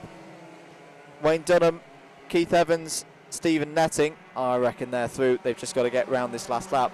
The question is, can Ben Bennyworth fight back and retake that position away from Alexander Lamin? That back marker, the number 32, is not involved in this. Hopefully doesn't get in the way. And he pulls out of the way. That's good driving by the back marker. Here's your leader there, Wayne Dunham, from third on the grid. Haven't actually had to mention him very much, have we, really? He's just done what he needed to do. It's the sign of a good Pre-B final. If you don't get talked about and you're out in front, you will make it. Oh, look at this battle for second. Now, come on, guys. Why are you fighting? You're already through. Round the final corner. Here comes Wayne Dunham to finish the race. Wayne Dunham wins the Pre-B final. Second place will be Keith Evans. Third place, Stephen Netting. They're all through. Alexander Lamin takes the final place in the Pre-A final in fourth. Ben Bennyworth will be fifth. Sixth place provisionally is Ben Johnson, but he has a penalty. Seventh, also with the penalty, is Chris Skivier. Stuart Gurman finishes in eighth. Ninth place, Paul Williams. 10th place, Paul Goddard. 11th for Kieran Chickzy. 12th for David Sterling. 13th, Jonathan McLeod. 14th, Phil Charman. 15th, Reece Collins. 16th, Peter Gillett. 17th, Martin Reynolds. 18th, Ian Zumpol. 19th for Nima Obavar, 20th Jaden Cadigan, 21st Richard Burrows, 22nd Chris James, 23rd Jamie Deeks, and 24th Andrew Clark. How did you enjoy that one, Howard? Honestly, mate, a little bit too much contact for my liking in some parts of the race, but at the front it was brilliant. It was really good to see those top five battling it out for the top four spaces. I'm surprised that Bennyworth didn't make the cut. Yes. On that one, but he seems to be perhaps just struggling to get up to the pace that he's had on other circuits here. Well, we're going to take a short break, a very short break, and we'll be back for the lightweight Pre-B final shortly.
We're getting ready then for our first lightweights race of the day. It is the Pre-B final. Here is your grid.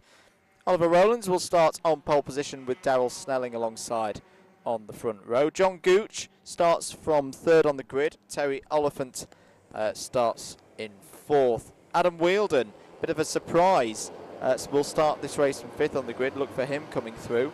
Matthew Bell is sixth, then it's Matthew Collier and Charles Jackson on row 4. John Haddock and Kingsley Cummins on row 10, and Alessandro Carloni and George Redstone wrapping out the 12 kart field on row 6.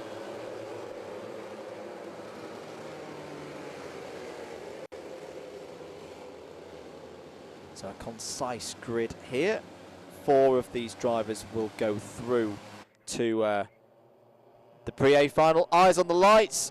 We're red, we're green, and we're racing at Shenington for the lights Pre-B final. Oliver Rowlands goes straight into the lead then. And down the inside. Oh, half spin there. I think that was for Terry Oliphant. Matthew Bell looked like he was on the way through. So, yes, indeed, it's Oliver Rowlands from Daryl Snelling in second. John Gooch is down to fifth now.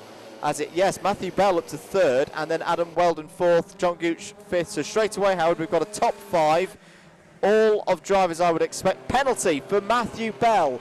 Now I wonder, was that for the contact in turn 2? Quite possibly. There he is going past Darrell Snelling. But if you could find out what that contact, what that penalty was for, Howard. It's for advantage by contact bump. Yes, which if I'm right in saying is a 4-place grid penalty. Yeah. So automatically, straight away, Matthew Bell will not, if that is the case, will not be in pre-A final. Even if he wins this race, he'll be classified 5th. When you say grid penalty, just to be clear, mate, you're meaning final position, race. Yes. Position penalty as well at the end of the race. Absolutely right. Rowlands leads them across the line then. Matthew Bell second at the moment on the road. Darrell Snelling, though, under attack here from Adam Wilden. He is indeed. Snelling does a good job to hold on for now. But at the moment, now this is the thing, will the drivers clock this, that Matthew Bell has a penalty? And at the moment, all 3 of these drivers are in. But keep an eye out behind. I think that's Matthew Collier in the 26, just closing in. Yep. Plenty of support coming in at the moment on Facebook. Support coming in for George Redstone and for Adam Wilden.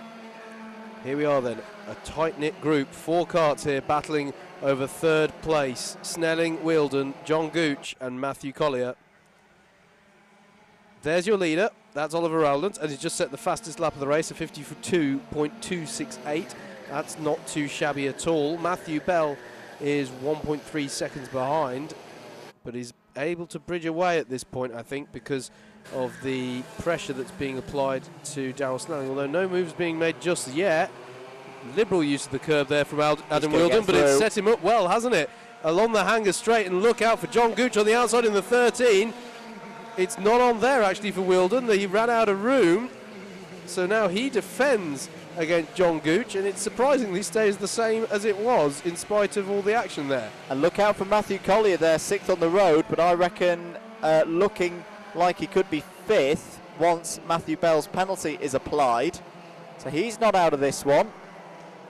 Remember, the top 2 in this little clump of karts are going to be in the pound seats for qualification, as now John Gooch is eyeing up the back of Adam Wilden. Wilden has to go a bit defensive there into the hairpin.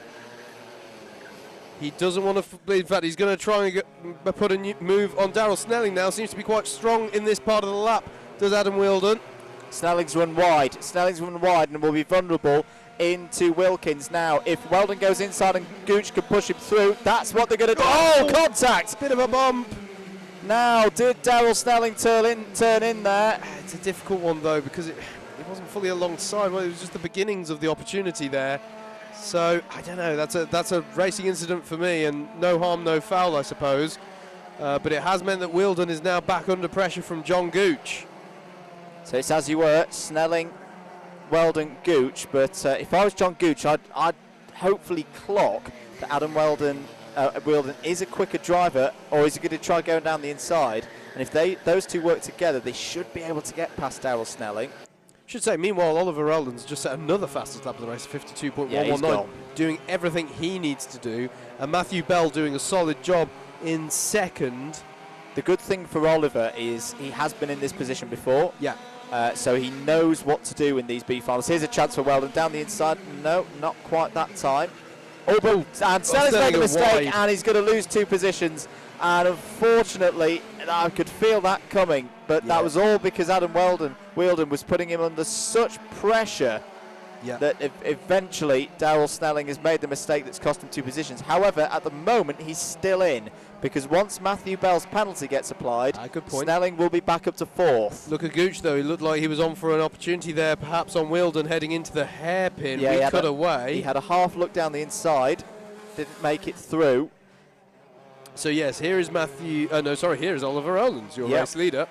And then Matthew Bell behind, as you say, Andrew, does have a penalty to be applied. The trouble is still, do they know that the number 6 has a penalty?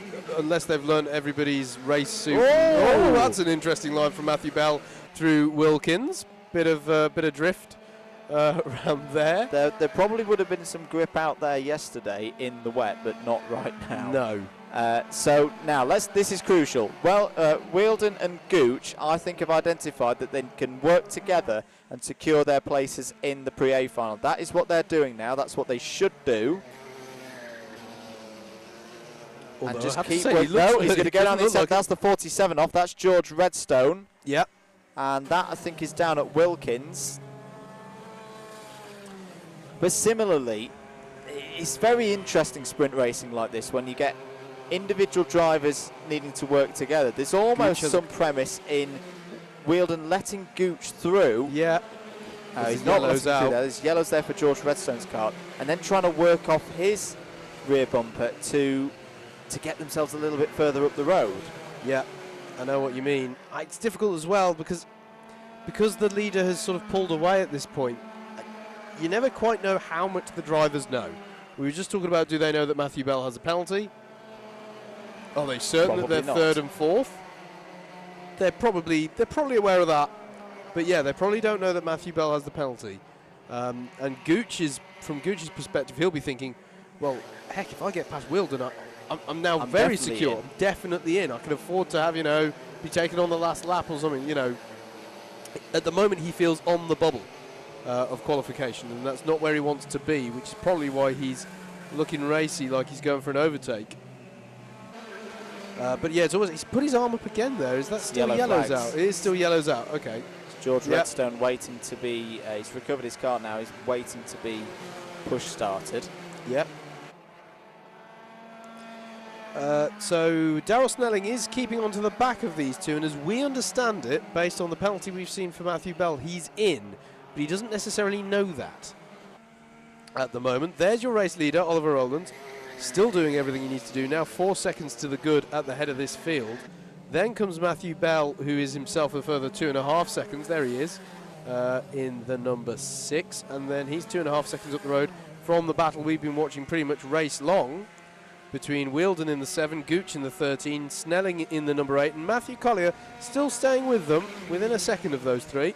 And this is good for Matthew because even if he doesn't make it this time, he's still got the B final to go with, and as I understand it, he will start at least second on the grid. The classic one though is that you don't quite make it in the pre-B final and then think so much about getting through in the B final that you make a mistake. Yep, and then you go before. Yeah, and you go home rather miserable with how the days turned out.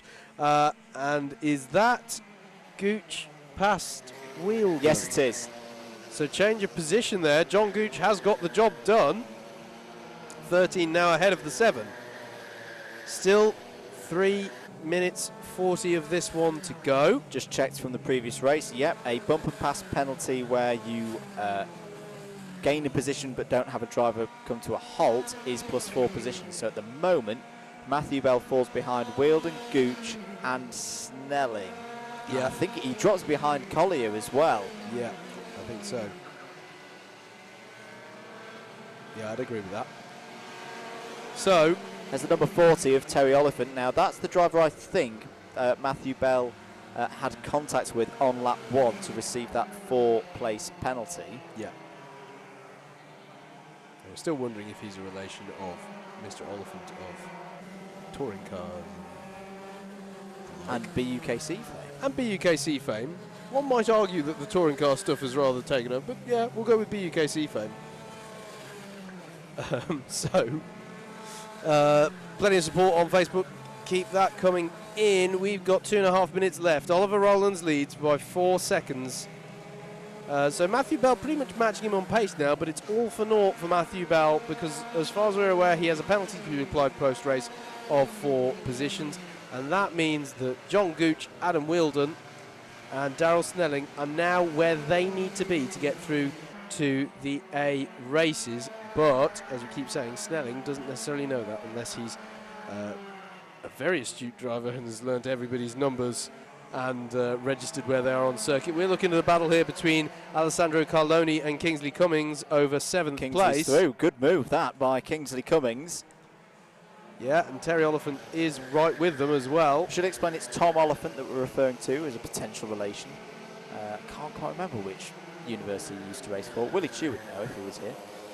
But back through, was that Carloni going back through? Yes, it was. So Carloni and Cummings having a really good scrap here over 7th place in this Pre-B final. Coming down the Hanger straight now into Hanger corner, and then they'll tighten into Wilkins. It's actually considered as 2 corners. There's 1 and there's 2. Now can Cummings get the run? Can Oliphant get the run? Oliphant's on the outside. Good drive, doesn't he? Good drive off the corner, but he can't really do anything with the overspeed, unfortunately. Oh, he's got a little bit deep there. Oh, massive save there from Kingsley Cummings, and it's allowed Terry Oliphant to go through. Well, so that was 1 minute to go. That was definitely bold there and didn't quite pay off, unfortunately, for Kingsley Cummings. Just keeping an eye on our battle for being in the Pre-A final. Matthew Collier is, well, he's matching the pace of Darryl Snelling, but it's not over yet. There's our leader, Oliver Rowlands, who heads on to his final lap now. He's lapped one of the drivers, which I believe might be John Haddock. Yes, it is.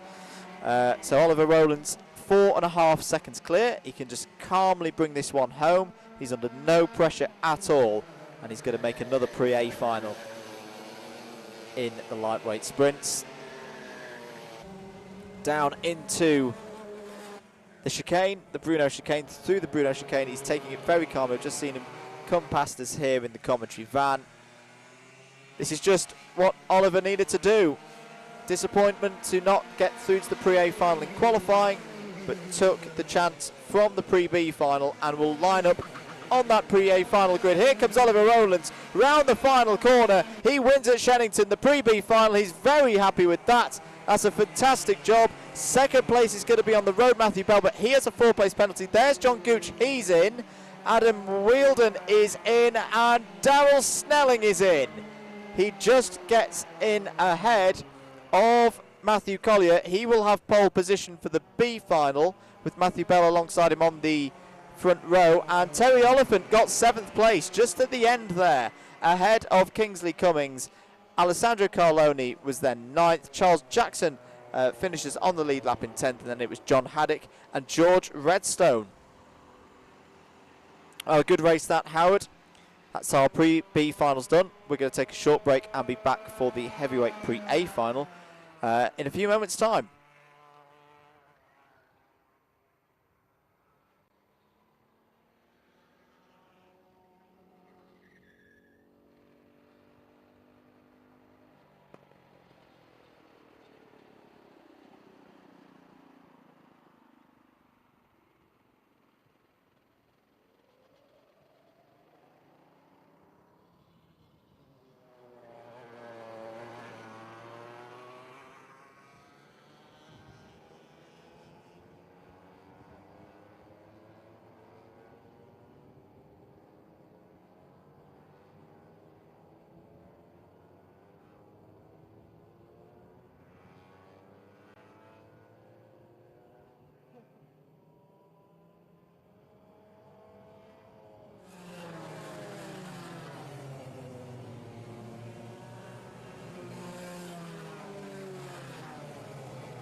Welcome back to Shenington Kart Club near Banbury in Oxfordshire for coverage of round 4 of the Club 100 Sprint Championships for 2018. We are about to go into the heavyweight sprint Pre-A final, and here is your grid, just as the cart's slightly longer before the Pre-A final because they get a few laps warm up just to check that they are happy with the carts. It will be, there's the grid. There it will be Michael Ballinger then, who starts this one from pole. Martin Gurnett alongside him on the front row. Stuart Jones will start from 3rd on the grid in the number 40 cart. Lenny Wood will start from 4th in the number 33. In 5th place on the grid we find the number 36 of Mike Bodner. And then alongside him on the 3rd row, it will be the 13 of Mark Turner. 7th on the grid will be the number 19 of Miguel Hall. and then the 55 of Daniel Taylor starts 8th. 9th on the grid will be our highest placed driver in the super heavyweight subclass. It's the number 43 of Trevor Randall. You'll see him denoted with a green number plate. And then Ben Cottle will be alongside him, rounding out the top 10 in the number 20. The 15 of Aaron Stevens starts 11th, with the number 70 of Joe Reynolds starting 12th. Adrian Brammer in the number 1 will start from 13th, and then it will be the 42 of Jordan Salter starting in 14th. Row 8 on the grid sees the 57 of Seb Algieri, our round winner last time out at Rye House. He'll start 15th, and then Craig Brown alongside in the 31 on the 16th spot. 17th will be our current points leader in the heavyweights championship class, but he hasn't yet won a race. The 26 of Nick Trafford, and then the 11 of Steve Bosley will be alongside in 18th. 19th will be the 68 of Chris Reynolds, with the 24 of Darren Townsley alongside and rounding out the top 20. And then come, not on your graphic, but then come the 4 promotees, the qualifiers who have been promoted from the top 4 of the pre-B heavyweight final, which will be Wayne Dunham in the 66, starting 21st. Keith Evans starting 22nd in the number 30, Stephen Netting starting 23rd in the number 10, and then Alexander Lamin just scraping in the number 4 in 24th place. That is your 24 kart grid for the heavyweight sprint pre-A final of round 4 of the 2018 Club 100 Championship. So the drivers will get a few laps warming up, and then they will go into their rolling up laps here at Shenington. The first time we've been in Shenington for a good few years, a decade or so, since Club 100 was last here, and I think it has been a massive success coming back here. Had a thoroughly fantastic weekend, and hopefully I'm not speaking alone in that sense. Rolling up now begun, so the pace kart is out there, I can see, just picking up the pack.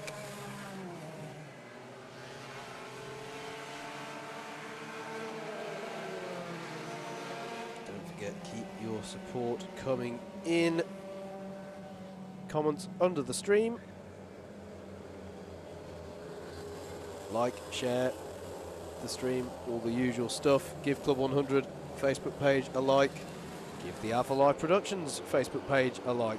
If you're feeling really generous, even give Andrew and myself at Double Dash Motorsport Media, that's Double Dash Motorsport Media, a like on Facebook too.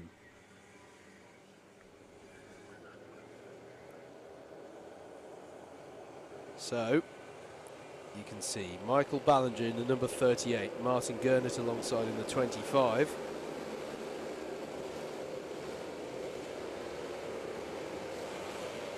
Still waiting for some of the drivers to get onto the back of the pack.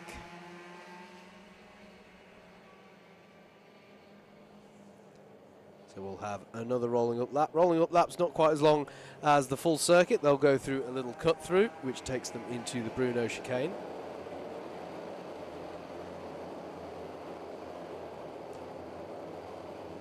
So we're not going to be talking about promotion in this race, because this is a pre-A final, and you can't really go up from here. This is all about championship points. 130 of them on offer for the winner of this race.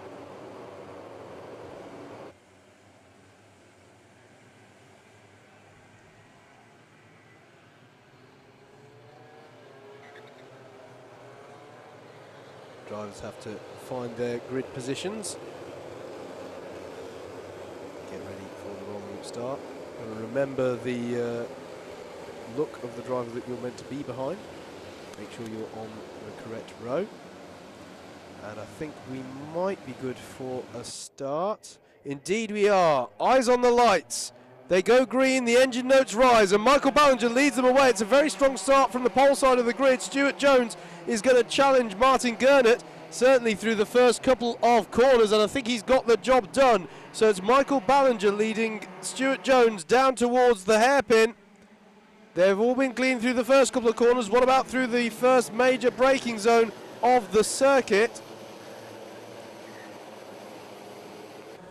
There's a battle going on here, and already being challenged for the lead. Jones is through on Ballinger into the chicane, into the Bruno chicane there. So change of lead there. It's now the 40 of Stuart Jones, who started grid third, and Ballinger now under pressure from Gurnett as well as they come through the hanger corner and into Wilkins, and he's got the job done. So Gurnett through into second place as they come round to finish this first lap. It's going to be Stuart Jones across the line in first, Martin Gurnett second, Michael Ballinger third, Mike Bodner in fourth has got past Lenny Wood on that first lap, Mark Turner in sixth, and it's Miguel Hall, Trevor Randall, Daniel Taylor and Joe Reynolds rounding out the top 10 at the end of the first lap. Round pit bend they come, and now Gurnett seriously looking for an opportunity past Stuart Jones there. He'll try and get the cut back.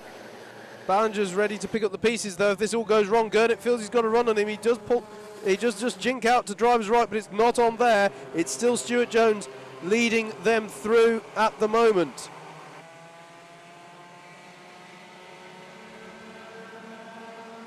They filter their way through. There's a battle here between Lenny Wood and Mark Turner. This is the battle over fifth place after Mike Bodner got past Lenny Wood on the first lap. And the 19 of Miguel Hall is there as well. Good scrap this as they come through onto the new lap. No changes for the position amongst the top 10 there, but there were definitely some people looking for opportunities, no doubt about it. Such is the fast and frenetic nature of sprint racing. You can't really bide your time in these ones. If you want to move forward, you've got to take the opportunities as they come. Stuart Jones leads them through one more time. You can see the 15 there of Aaron Stevens in 11th. He's defending a very tightly packed group of karts. The 25 of Mark Gurnett now under pressure now from Michael Ballinger. Not quite on there for Michael as they come round Wilkins, and there the 55 of Daniel Taylor is going to get done, I think, by Joe Reynolds. Is he? Or yes, he is. So Reynolds got past Taylor there through the final part of the lap. Another man on the move is Seb Algieri, who's just moved to the head of that 11th place battle in the 57. Our winner from Rye House, and now Mike Bodner in the 36 is having a look at Ballinger as well. Lenny Wood in fifth place, just set the fastest lap of the race at 52.879. Very tightly, very closely matched at the head of this field. Now Bodner under pressure from Lenny Wood in the 33, and Mark Turner in the 13 is also ready there to pounce as they come through the final few corners onto a new lap. Stuart Jones still leads this one, but only by 2.5 tenths of a second from Martin Gurnett. Ballinger is right behind in third, then it's Mike Bodner, Lenny Wood and Mark Turner. The top five are separated by a mere second here. There they all are, streaming through the hairpin.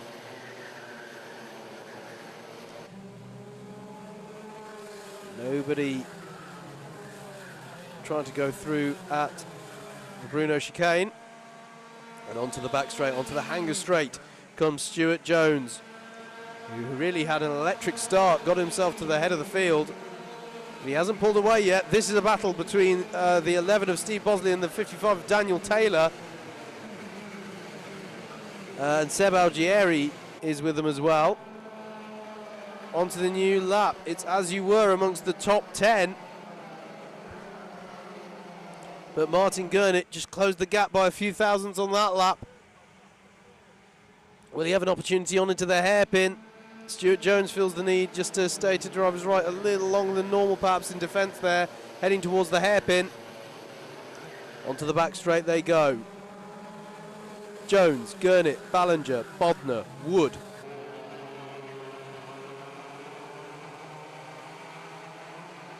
Michael Ballinger, our pole sitter, has absorbed the pressure well from Mike Bodner. And there's Lenny Wood and Mark Turner. You just saw the 33 and the 13 battling over fifth place. This is still the battle raging away for the final spot in the top 10. Taylor, Bosley and Algieri. And then behind them was Aaron Stevens, Ben Cottle, and Wayne Dunham, our winner of the Pre-B final, doing a good job of getting up at the moment into 15th place he's got.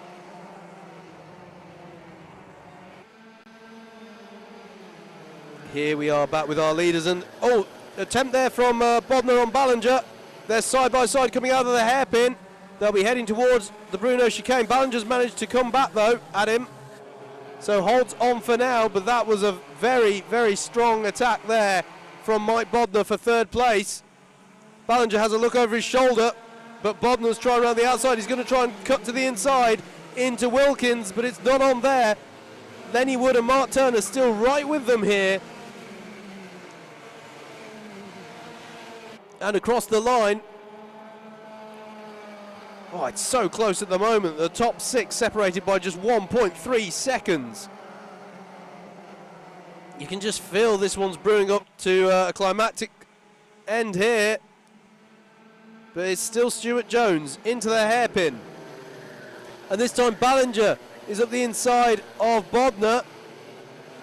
And look at Lenny Wood. Lenny Wood's trying to get through here on Bodner. Tries it into the chicane, but it's not on there. Thinks better of it. Miguel Hall, I believe, has got past Mark Turner, has he? Can't quite see in the back of shot there. This is Ballinger. Then, no, Mark Turner, excuse me. Mark Turner's on the move. He's got past Bodner and Wood. Excuse me. And he's got past Ballinger now. So is that's Mark Turner to third, unless I'm mistaken. Indeed it is. What a lap from Mark Turner. Stuart Jones, Martin Gurnett, Mark Turner now into third, ahead of Michael Ballinger, Mike Bodner, Miguel Hall and Lenny Wood. That was a superb lap from Mark Turner, up 3 places. And challenge for the lead as well at the head there. Martin Gurnett just tried to send one up the inside of Stuart Jones. Side by side towards the chicane they go. You could just see them at the shot there. Jones has managed to hold on. And look at the mid-pack here. Look at this. This is Steve Bosley downwards, so 10th place downwards. It's as close as you like, and probably then a bit closer. This is Miguel Hall with Trevor Randall for company. Our super heavyweight driving. Good move from Randall up the inside there on Miguel Hall. And they've both got past Lenny Wood, so it's all changed for 7th place there. Still 4 minutes of this one to go, and we've seen our fair share of action and drama. There's your leader, Stuart Jones in the 40. Martin Gurnett, who's had a few attempts, but for now he chooses to hold station. Then's Mark Turner in the 13. Michael Ballinger still running strongly in 4th there in the 38, but he's now got Mike Bodner all over the back of him. And there is Miguel Hall and Trevor Randall having a ding-dong over 6th place. Saw them go into the chicane. And challenge for the lead. Martin Gurnett goes through on Stuart Jones. He's got the inside into Wilkins. So long as he can get it stopped in time and get the traction out the corner, he's going to have it done. Change for the lead, but now Jones is trying to come back at him. They're side by side across the line. Jones will have the inside line. Oh my goodness me. Is there going to be an opportunity for Gurnett to come back? No, there's not. So Stuart Jones holds on to the lead, or takes it back rather, because he had very much legitimately lost it then, hadn't he? This is a fantastic battle we're seeing for the lead, and there's plenty of good battling going on throughout the field. There's Miguel Hall now, and Lenny Wood have now got past Trevor Randall again. There's Hall, Wood, Randall, and there was the 57 of Seb Algeri. He's been a man on the move, and he still has the fastest lap of this race at 52.575. Then there's Aaron Stevens. He was in 11th. Back with our leaders. And Stuart Jones, as we saw at the start of this lap, got the position back. So change of lead will be confirmed on timing as they come across the line this time. And bear in mind, Mark Turner has been taking time out of them whilst they've been battling. And where's this further back? That looks like, is that Nick Trafford? Yes, it is. So this is back in the around 20th place. Nick Trafford not having the race he would have wanted as our points leader, and who's that going slowly across the line? That's a Kart nearly coming to the stop, but we've got to keep our eye on the leaders here. We've got 2 minutes left of this one, and it's become a 3-car battle for the win here. Look at Mark Turner. Is that a gesture to say, no, we're going to work together here to try and put pressure on Stuart Jones? Mike Bodner's coming onto the back of them here in his white helmet and blue race suit as the driver gets bump started there. I think it is the 66 of Wayne Dunham, our pre-B final winner. Gutting for him. Clearly some drama happening on the end of that last lap in the upper teens and around 20th place. Our leaders come through though. Stuart Jones, Martin Gurnett, Mark Turner, nose to tail now as they head down this back straight towards the chicane. Then there's the 36 of Mike Bodner. Then there's the 38 of Michael Ballinger, still running well. Then you just saw the 19 of Miguel Hall, who has Lenny Wood, and Seb Algieri has now got past Trevor Randall for 8th place. So Seb Algieri still on the move here, our winner from round 3 at Rye House. There's a contact warning for Chris Reynolds,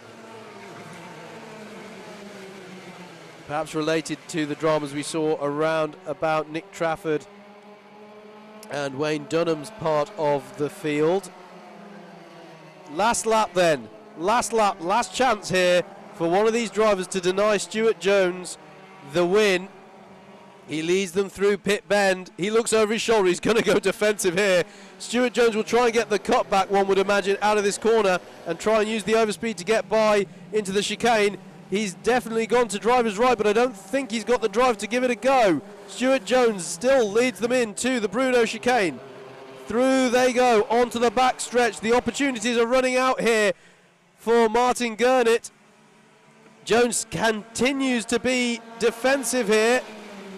Gurnett's going to try and take the wide line and get the drive out of the corner, but he's got to be careful. Mark Turner's right there ready. It's going to be a bit of a drag to the line, but it looks to me like Stuart Jones is going to hold on to take the win in the Pre-A final for the heavyweights. Well-deserved victory there. He absorbed the pressure so well. Martin Gurnett second, Mark Turner third, courtesy largely of a fantastic lap mid-race where he got up 3 positions in one tour of the circuit. Mike Bodner had a strong race there in 4th. Michael Ballinger finishes 5th. He can be pleased, I think, although he didn't hold on to the pole position he had. That was a very good run from him. Miguel Hall in 6th, Lenny Wood 7th, 8th was Seb Algieri, Steve Bosley finishes 9th, Trevor Randall finishes 10th, the highest super heavyweight finisher, Aaron Stevens 11th, 12th Ben Cottle, Stephen Netting 13th, Adrian Brammer 14th, 15th was Nick Trafford. I think he might be somewhat disappointed with that result. Daniel Taylor 16th, Craig Brown 17th, 18th was Joe Reynolds, 19th was our other super heavyweight in the field, Jordan Salter. Darren Townsley was 20th. 21st was Chris Reynolds. Keith Evans was 22nd, and then it was Alexander Lamb in 23rd, and Wayne Dunham in 24th. Well, that was an action-packed race in the heavyweights. Next will be the Pre-A final for the lightweights. We'll be back in a moment here at Shenington.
Welcome back, everybody, to Shenington.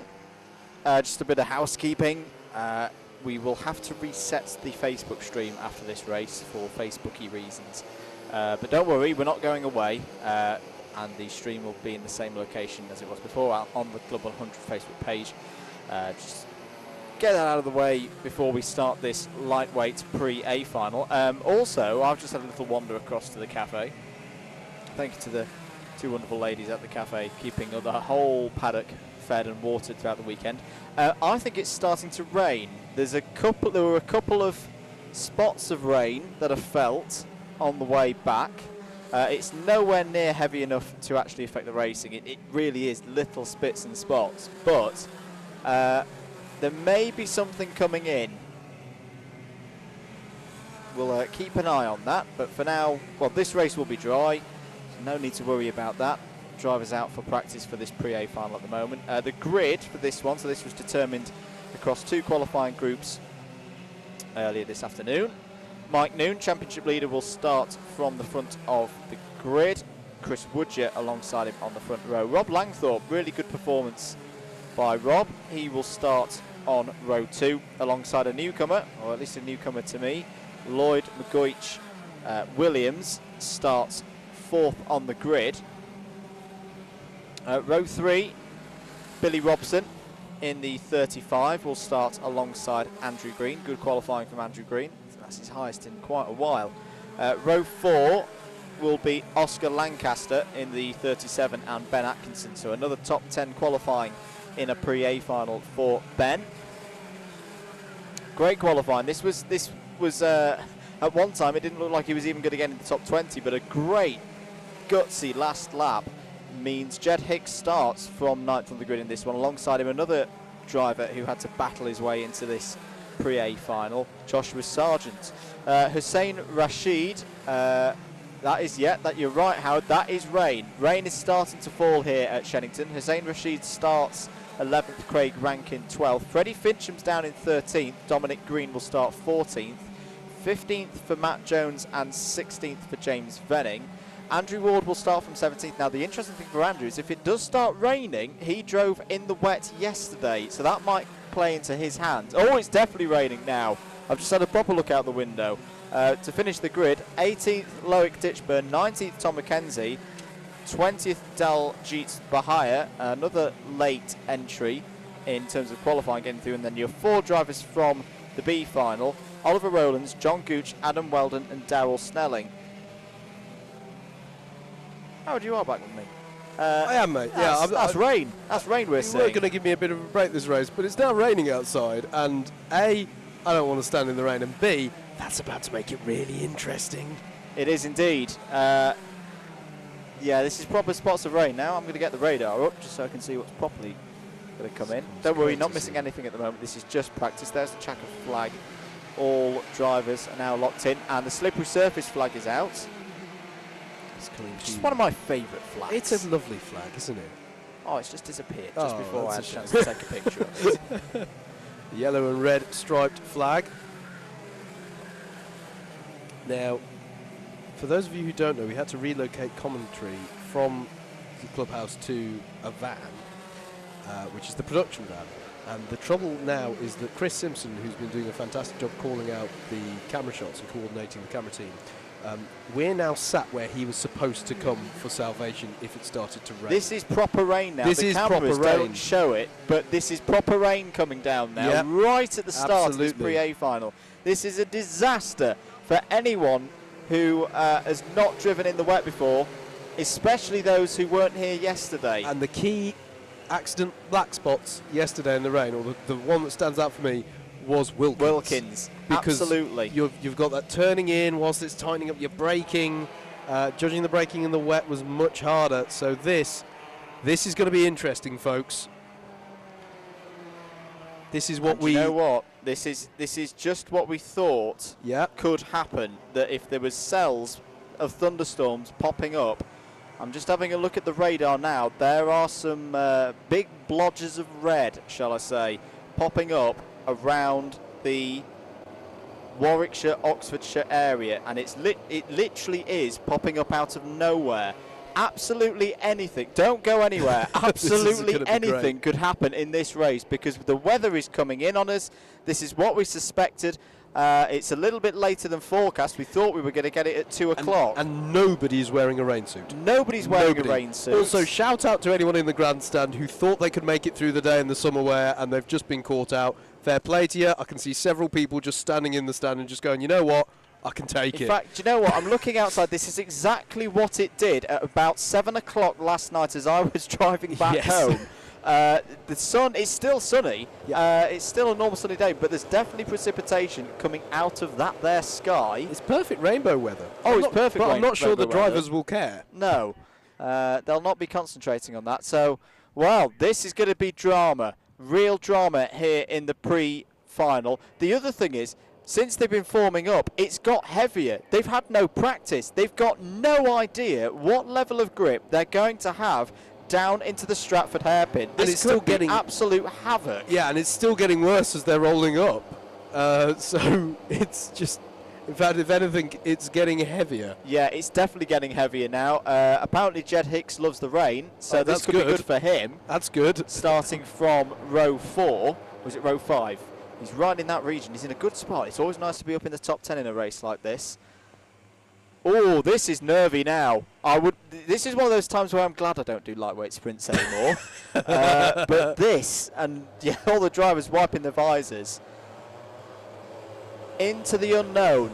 That's all I'm going to say for this one before the start. Remember, we haven't raced here for a good decade. And many of these drivers haven't are racing here for the first time today.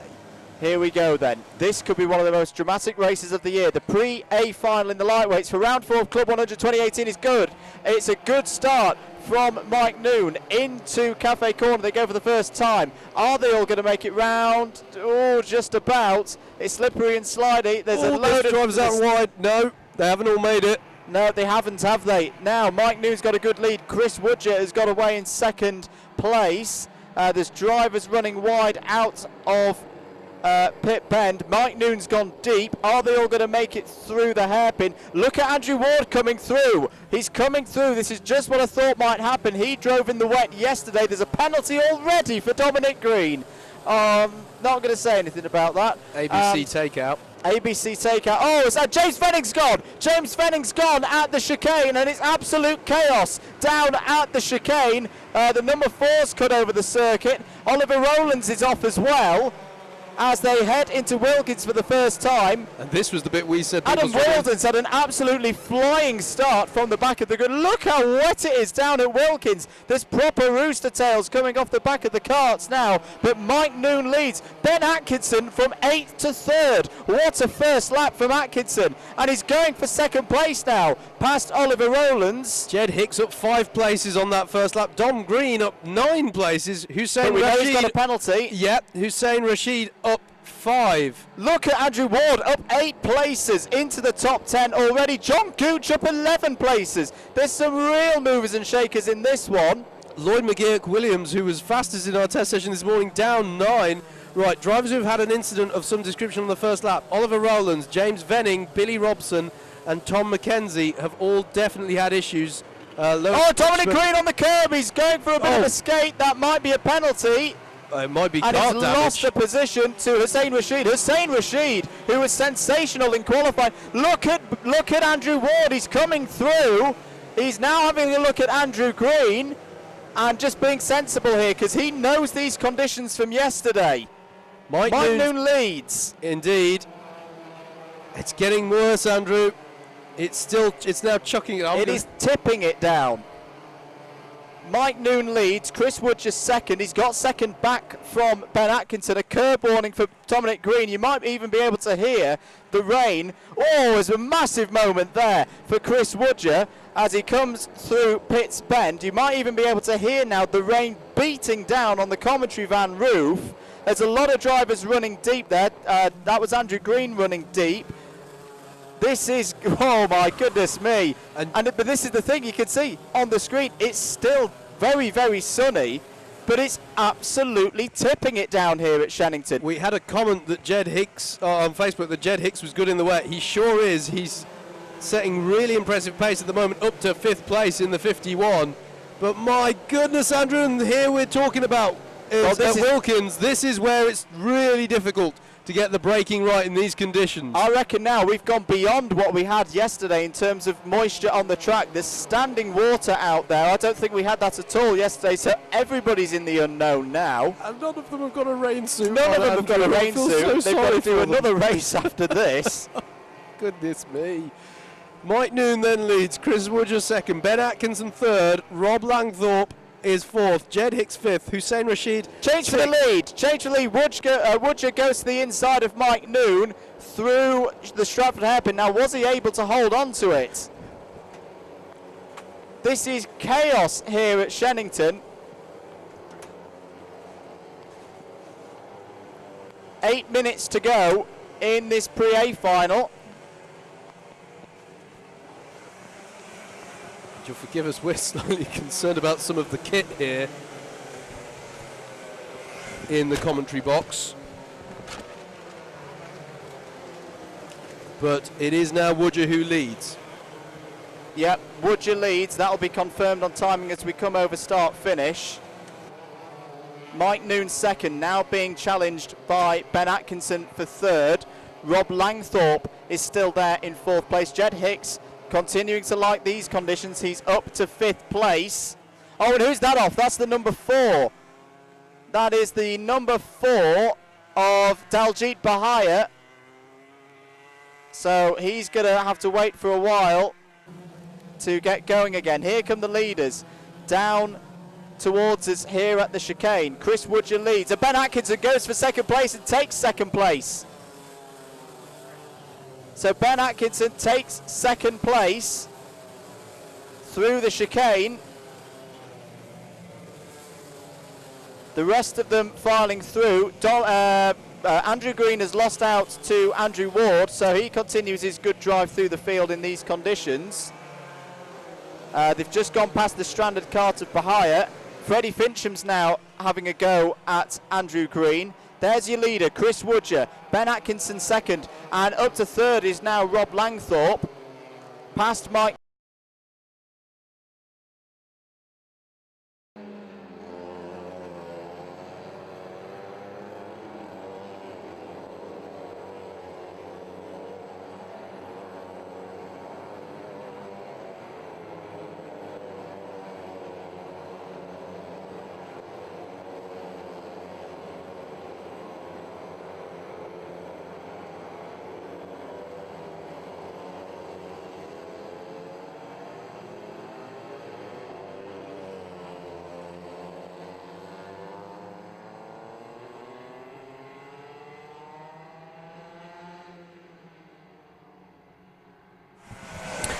Welcome back, everybody. Apologies, we've had some more technical issues, but we have now got them fixed.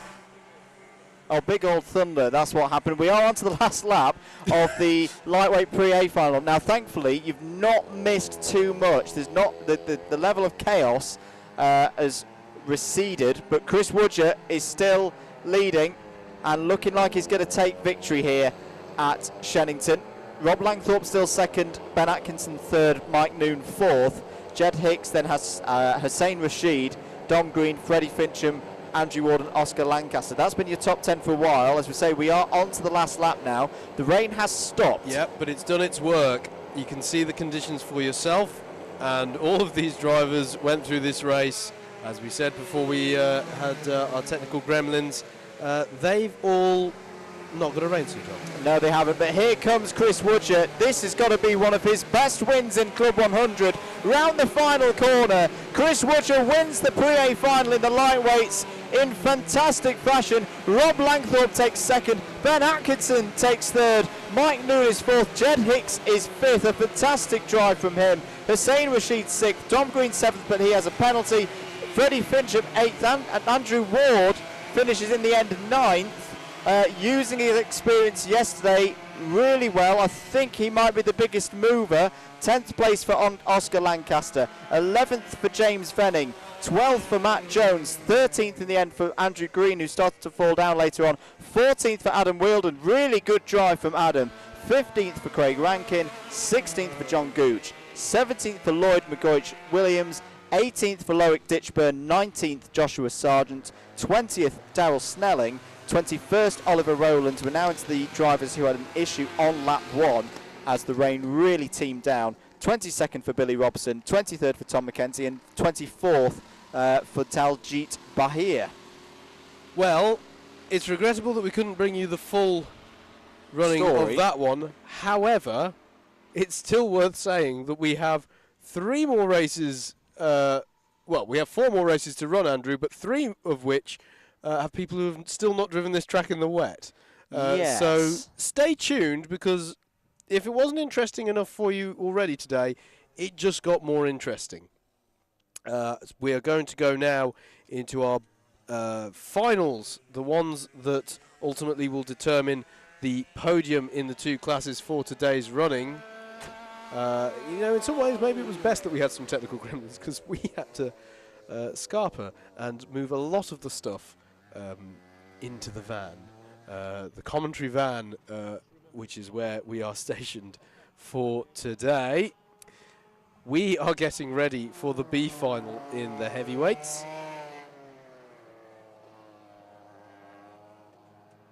Here at Shenington, where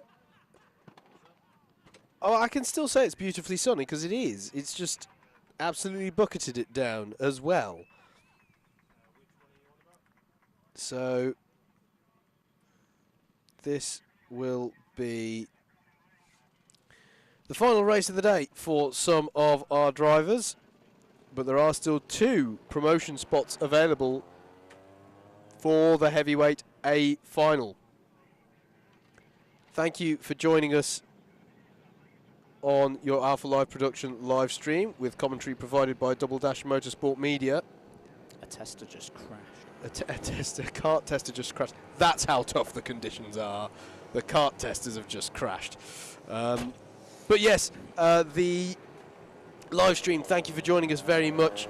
If you are, thank you for putting up with some of the technical gremlins that we've had today. We're very sorry that those have happened, but hopefully you felt it's worth it for the coverage we've been able to bring you. So now that all the madness of the weather has taken down our stream has happened, let's get people talking about this stream, folks. Let's like, share, and once again, I'm going to mention it again, that the Alpha Live production boys are up for a nomination in the Global Streaming Awards.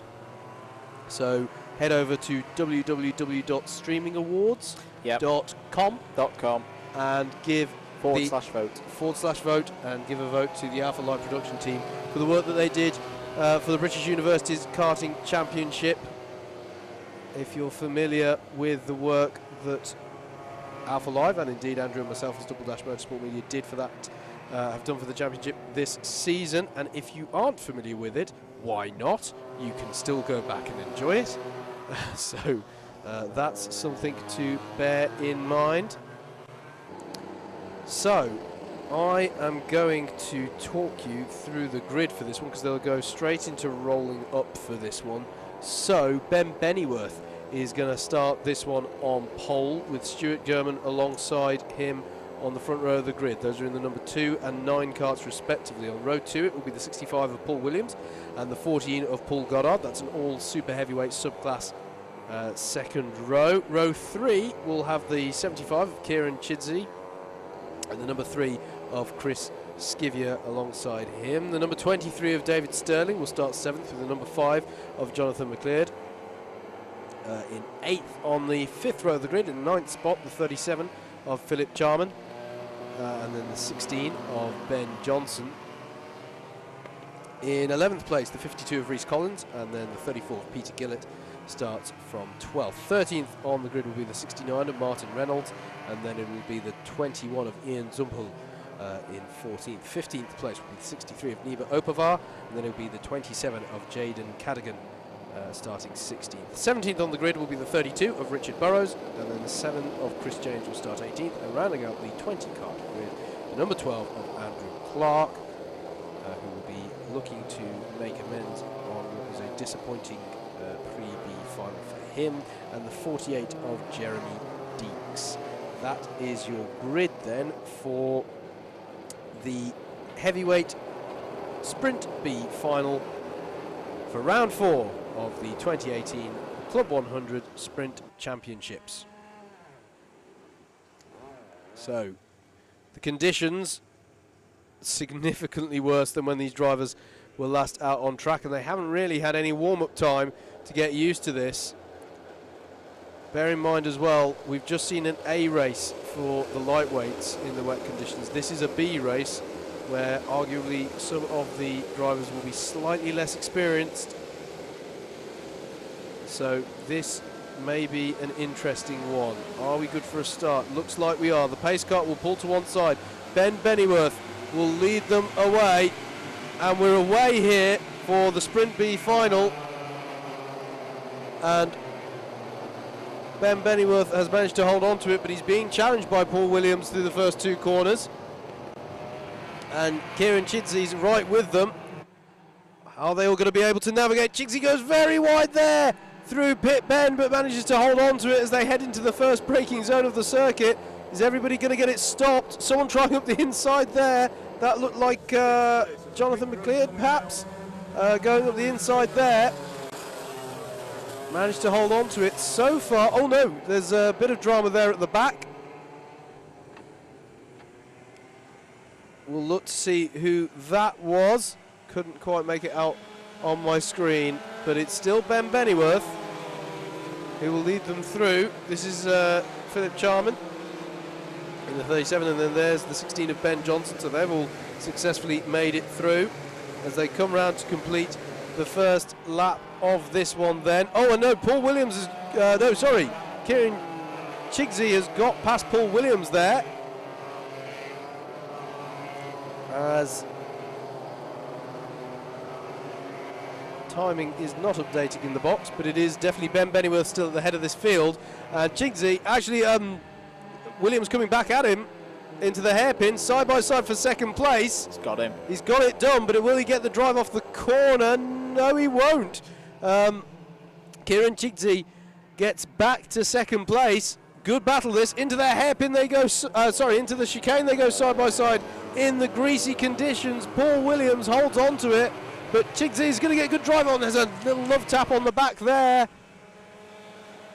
Racing incident in many ways, no harm, no foul. Into Wilkins they'll come, the battle for second. And up the inside goes Chigsey. Can he get it stopped on the greasy surface? Yes, he can.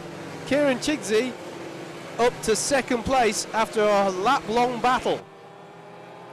Good start then from the heavies. Ben Bennyworth already 1.6 seconds clear in the lead. In fact, I think that's more now.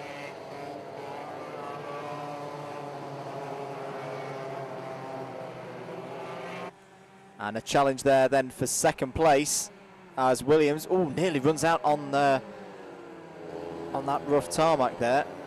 A little moment out there myself yesterday. It was not a pleasant place to be, but good cutback there from Kieran as they're side by side coming towards us in the chicane, and Paul Williams takes back second place. Yellow flag, off down on the stretch to the hairpin. I think it's the 62, Howard.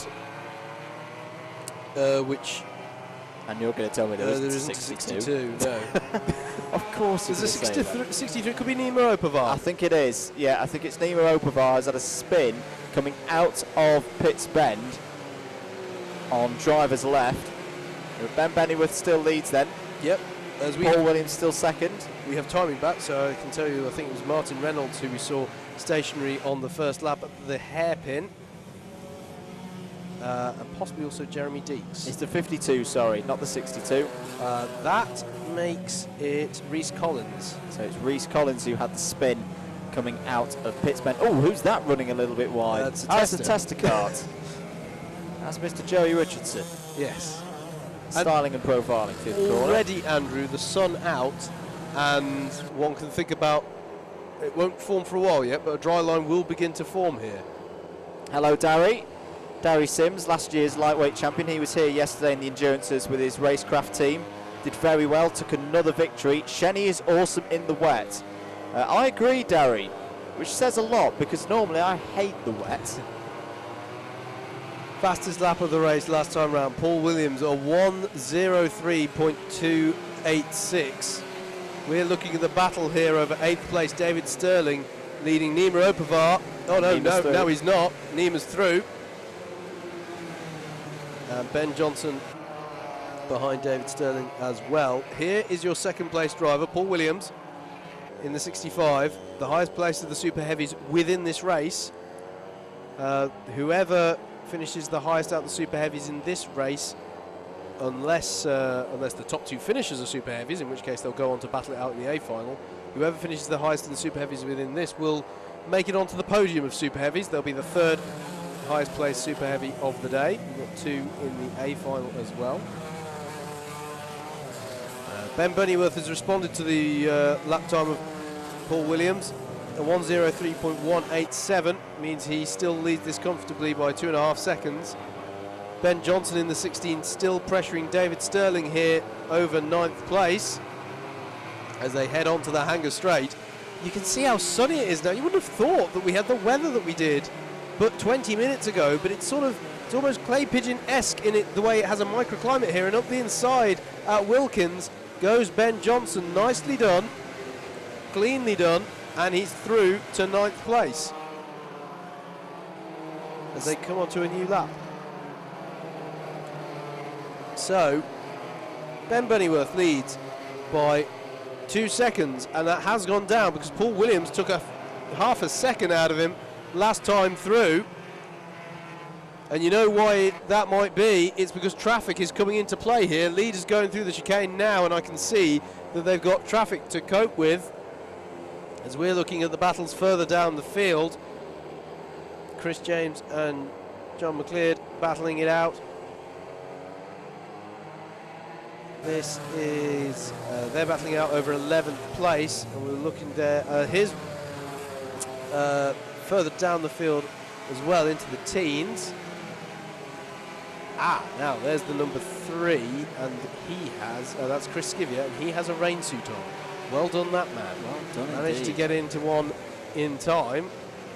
Yes, that's the thing we never mentioned, isn't there? There'll have been some very fast wardrobe changes. Yes. In the paddock that would put the West End to shame, as here Pete Gillett is challenging. I think that was Jonathan McLeod. It was indeed.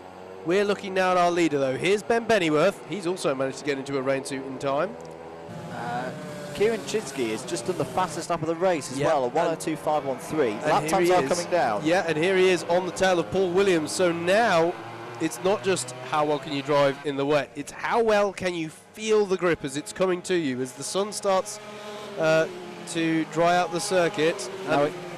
Sorry, Howard. Now again, this will favour anybody who was in the endurances yesterday, because we're now getting back to the stage where we started, or we were at the start of the day, when we'd had rain overnight, a little bit of rain in the air. There was a spin in, I think it's Pete Gillett. It's Pete Gillett has spun in the chicane.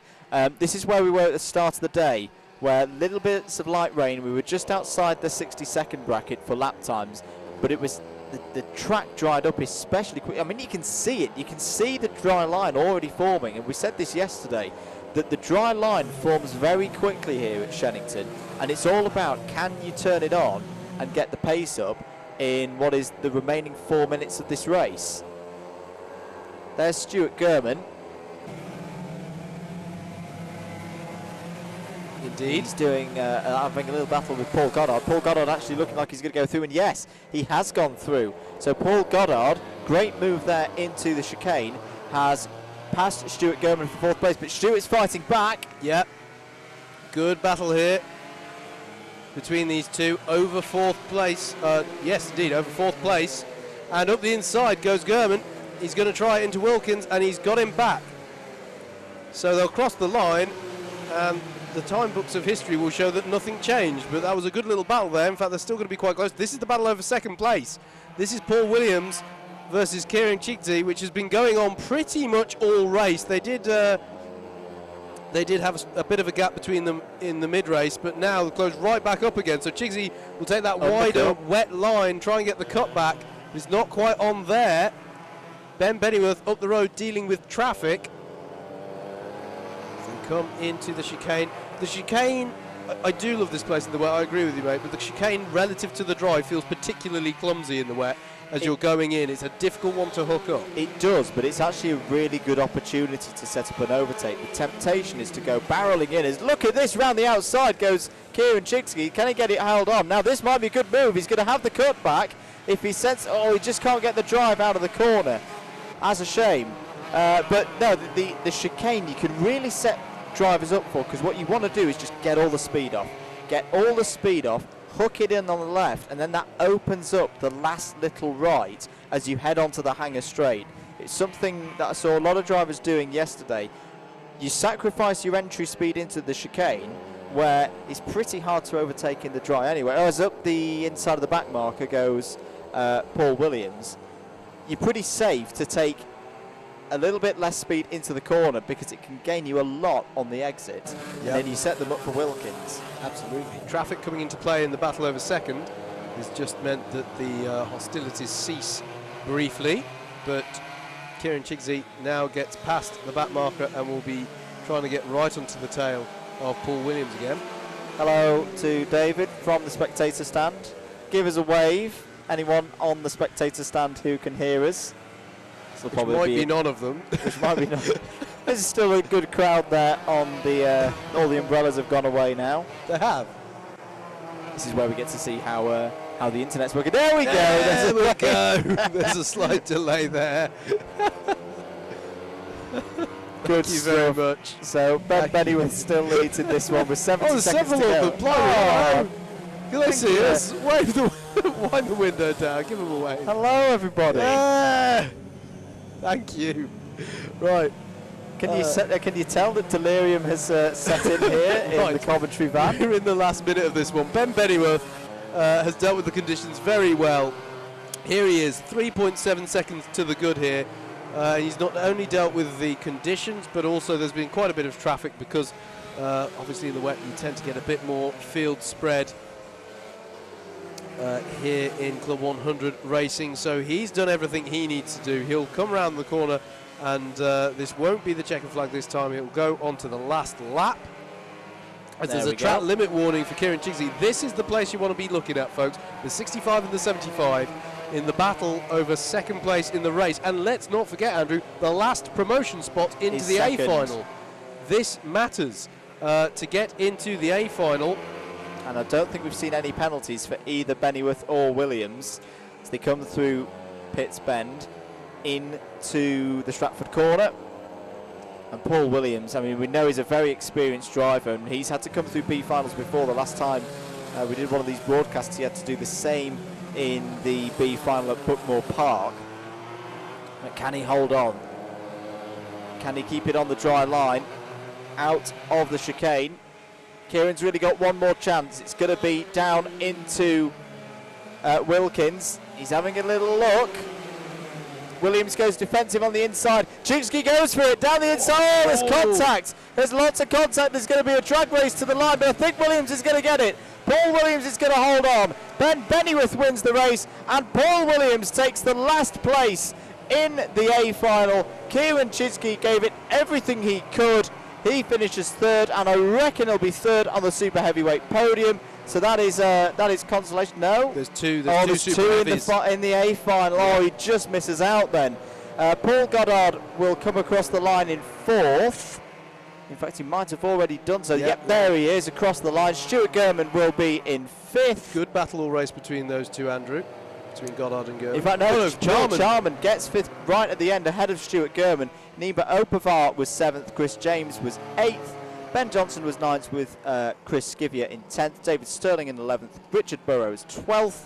We're waiting for the rest of them to file through, but it's going to be Jonathan McLeod. Jonathan McLeod gets 13th right in the last lap ahead of Andrew Clark. And it'll be Jaden Cadigan, Jeremy Deeks, Peter Gillett, Reese Collins, Martin Reynolds and Ian Sumball who finished this race. And all of those drivers should be very proud of their efforts today. Heavies have been very good. Yep. I agree. I absolutely agree. Sorry. I've just seen that as well. That's very, very good, David. Paul Williams likes an extra race for his money. As someone from Yorkshire, I can't argue with that logic. It's true. If you get the promotion, you do get extra track time. Yeah. And no extra cost. That's part of your reward for promotion. Right. The downpour, the deluge of half an hour ago is now but a distant memory as the sun beats down on Shenington. Let's go straight into it. Let's go straight into it. We were both thinking there if we'll have a quick break, but we are already seeing the carts it's the lightweight B, so it'll be very quick to form up as well. Indeed. Whilst Howard's finding the grid, I've had a little check of the weather radar. There is nothing else coming. However, and this is a big however, it's a wonderful thing, the internet and what you can find. Watching the weather system coming through, it literally came out of nowhere, probably about 5 miles southeast of Shenington, and just exploded over the circuit. So if it can happen once, it can happen again. So just because there's no rain in the air doesn't mean, or any rain on the radar coming, doesn't mean that we're in the clear yet. Yeah, as I was saying, it's almost clay pigeon-esque in the way that weather systems can just appear out of nowhere for this one. Could have been worse though. There was another one a little bit further north that looks very violent on the radar. So at least we've been able to keep things going. You've got a grid, haven't we? I have. Do you want to do it or shall I? I'll have a go. Go for it. So a small grid on this one for the B final for the lightweight sprints, but I think that's a good opportunity to talk about some of these drivers that, as we say, we don't normally get to talk about. Matthew Collier starts from pole position alongside Matthew Bell. Now, Matthew Bell finished second on the road in the pre-B final, but got a penalty. So he's got to be the favourite in this one for me. Terry Oliphant is third. Kingsley Cummings is fourth. Alessandro Carloni in fifth. Charles Jackson sixth. John Haddock in seventh. And George Redstone in eighth. And given that the grid is only 8 drivers, and there's going to be 2 of them join the 24 already in the A final, this in a way is wide open, because it's not going to take too much chaos to happen for those drivers kind of 4th, 5th, 6th to get up into the top 2. Absolutely right, mate. This could be very interesting. And this will be their first time driving in wet conditions in the Club 100 car. Could be.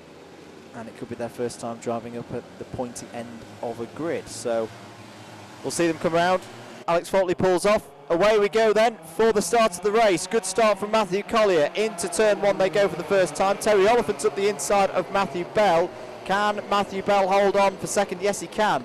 Now, through Cafe Corner. A good start there for, I think that was Kingsley Cummings, who's just got through and into third ahead of Terry Oliphant. Into the first major braking zone of the race they go. Bit of a drier line forming now though, so long as they keep it on the outside. And someone's round there, tried to go up the inside, went onto the damp patch. Might be Carloni, might be Alessandro Carloni. Matthew Bell now going for the inside, doesn't go for it that time. Matthew Collier still leading then. 7 karts remaining then, as they come onto the hanger straight. Pressure though being applied by Matthew Bell on Collier as they come into Wilkins. Now you could say that Matthew Bell on form has the better pace now. Can he switch to the inside for a move for the lead? No, not that time. It was John Haddock. Although why they're doing that, I've no idea. It's not the most sensible piece of racing when it's top 2 into the A final. John Haddock was your driver going round at the hairpin, now underway again, though sadly it's going to take a small miracle for him to qualify for the A final. Well, wide there goes Collier. I'll tell you what the was for in a moment, as Matthew Bell's going for the wide one around the outside. Oh, that's an interesting one, and it's going to work for him. Blimey, that was all within track limits as well. That was very impressive stuff, so long as he doesn't get too leery into the chicane. What was your all for, mate? Thunder coming, Andrew, from Thunder David down on the... Oh, yes. I can say thank you, David Whitehouse. So we'll keep an eye on that one. Matthew Collier now in second place. So here's the fight now. Can Kingsley Cummings make his way past Matthew Collier for that final spot in the A final? Do you know, it's interesting. The grandstand has, over the space of the last 5 or 10 minutes, halved in its capacity. Oh, yes. A lot of people, I think, have suddenly seen what's coming, and I think we're in a van, and so can't see what's coming. Anyway, Matthew Bell to the head of this one has just set the fastest lap of the race. Matthew Collier second, Kingsley Cummings third, Terry Oliphant is fourth, Alessandro Carloni is fifth, sixth is George Redstone, seventh Charles Jackson, and John Haddock, we've mentioned, had the incident on the first lap. This is a battle between George Redstone and Charles Jackson over 6th place, or it was what we were looking at. We're now looking at Matthew Collier being pressured by Kingsley Cummings over 2nd place. Then behind them, Oliphant and Carloni. And then behind them, Redstone and Jackson. So they're sort of paired off a bit here of the drivers. This is Oliphant with Carloni. Has a think about going up the inside of Wilkins, but it's not on for him there, and they'll stay as they were. And then in the background you can see Charles Jackson, who's actually got past George Redstone on that lap, I believe. So change of position there over 6th place. I'm going to speculate that the thunder that the crowd can hear outside is a little cell that's about 10 miles north of us towards Banbury and Milton Keynes. So right now, I think we're okay. I think it's going to miss us. But I've been proven wrong before. 8.5 minutes to go then in this lightweight B final. And another crucial thing for these drivers is that there is a trophy at stake here, the B final trophy. And it's always nice to get a pot at the end of the day. Kingsley Cummings, though, is really giving this a good go, putting Matthew Collier in these conditions under a lot of pressure. The challenge here, Andrew, is we are just beginning to see, maybe it's a bit bold to say a dry line form, but certainly a drier patch of the circuit. And that means if you go offline to execute an overtake, you immediately go onto the damp patch. You do. So the overtaking opportunities, well, they're not gone, but it's a lot harder at the moment to execute an overtake and hold on to it. It's almost, you've got to force the driver ahead into a mistake so they go on the wet stuff. Yeah. And you can just slip through on the inside. But there was a change there. And there it was. Through. Yeah, the mistakes happened. Poor drive through pit bend. And you know, pit bend yesterday, Andrew, when we had the damp condition for the endurances, was one way you had to keep the faith and keep your foot in it. Otherwise, you were going to. One of the things to bear in mind, we haven't mentioned this at all yet, slicks only in this series. There are no groove tyres in this series. We don't put wets on when it gets rainy. So there is a certain knack to driving these karts in the wet, and one of them is sometimes power good. Power very good.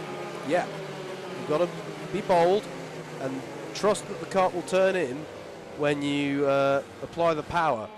It's that thing that you hear rally drivers talk a lot about, in that your steering points the car in the general direction you want to go in, and then you actually steer the thing on the precise level using the throttle. So here's your leader, Matthew Bell, who just needs to cruise around now and not do anything silly. He's 5.6 seconds clear. Now, considering this is sprints and it's position penalties as opposed to time penalties, you really need to focus at this stage, and it could be very easy to lose concentration, clip a cone or do something like that and actually lose your first place even though you're miles out ahead. What do you think will be going through Matthew Bell's head right now? I think he'll be feeling pretty good, to be perfectly honest with you. I think he's clearly on top of the conditions. I think the only concern for him is, and by the way, the kart that you saw right next to him a few corners ago was a kart tester, so don't worry about them. The only thing for him to worry about now is getting too bold. So this is a difficult balancing act because the conditions are coming to you. It's getting faster as we watch Collier and Carloni battling over 3rd place as that. Yep. So apologies, it was John Haddock who had the spin right down. Yep. I think the hairpin on turn 1. I think we mentioned that a little earlier on, but down the inside. Yep. And this is the tricky thing. Can he keep it on the dry stuff enough to have the grip? And there, he's going to get the cut back, is Collier. That's exactly what we're talking about, the different lines and the trade-offs at different points in the corner. In this contact! That's a little bit Larry there, manages to keep it together. I'm not sure that Collier was aware of how good a run Carloni had added on the sausage curb. That's going to give Carloni the position surely down the hanger straight. Applying the pressure as he is, and the 14 of Charles Jackson is ready to cash in on this as well, which leads me to the question, yes, so Jackson must have also got past Oliphant on this lap as well. But yeah, it's a difficult balancing act for the leader because the grip's coming to you. You don't want to be too bold because you then might lose it and make a silly mistake, but also you've got to keep improving your pace because the guys behind you who are chasing are going to do just that. We're going to see a replay here, are we, of that? Yeah. So this is coming through the chicane. Yeah. You're going to see the 26 get up on the sausage curb there, and at that point you're a passenger. Yeah. And he actually, well, he gets away with it because the front wheels stay in contact with the circuit, and he doesn't end up as a skateboard, but as a result loses the position. I reckon he styled it out. I reckon that was a, what was that on a Tony Hawk's game? I don't even know, it's a long time ago. So if it's not collecting the letters, I don't know what's going on. Curb warning. Oh, now Matthew. Come on now. But look at this. Oh, so this is the battle here between Charles Jackson and Matthew Collier. Jackson challenging Collier for 4th now. And he's run wide. Collier's run wide, and that's going to give Jackson a chance, but he's got to get good drive off the corner. It's going to be difficult here. Now be aware, guys. Don't trip over each other. Behind them, a good battle happening between Terry Oliphant and George Redstone. John Haddock still circulating, but well down, unfortunately, due to his spin into the hairpin on that one. Through they come then. Oh, there's Oliphant, and there, off to the edge of shot, was the 47 of George Redstone. Getting a bit leery there. As I said, as we were saying, pit bend, you've got to keep the faith and keep your foot in it. And that means if you sort of suddenly have a moment, or if you've misjudged the line, though, you're going to go wide, and it's not nice to go wide out there because there's all sorts of loose stones and stuff off to driver's right. Once again, Collier has a bad drive off of the chicane, and that's going to give Charles Jackson an opportunity for 4th. There's your leader, Matthew Bell, very much in the class of his own. He's dipped below a minute now, 59.247. So we're back into the 50 seconds. He's around a second quicker. I think the lap where he got the curb warning, he must have had a little error and run wide, which hopefully will have just let him know that he's well in control of this. He doesn't need to push hard because he's 9 seconds clear of that driver there, Kingsley Cummings. Yeah, sorry, Andrew. I was about to say, you can see visually the gap there. Cummings also now having a very quiet time of it. Carloni a further 3.8 seconds back, and Matthew Collier in turn 2.2 seconds back, but still locked in battle with Charles Jackson.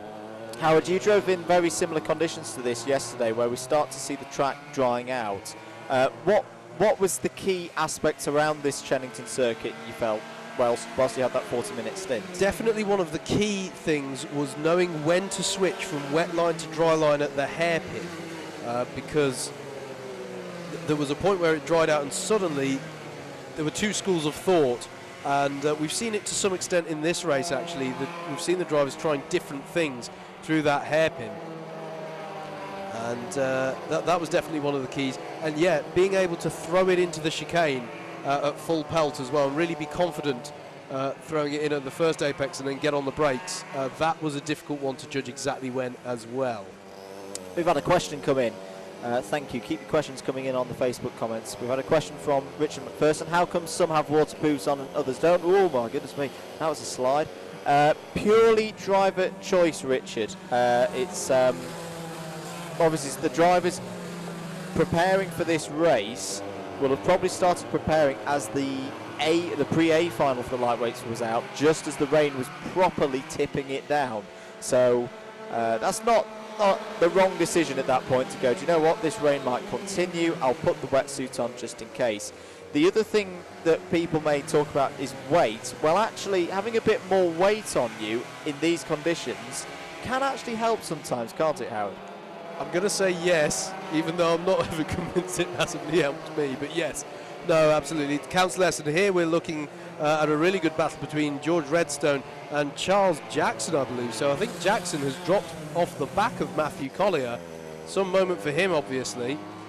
We are on the last lap, so it's time for us to focus on Matthew Bell. Well, he got a penalty in the pre-B final, so he was definitely a shoe-in for this win.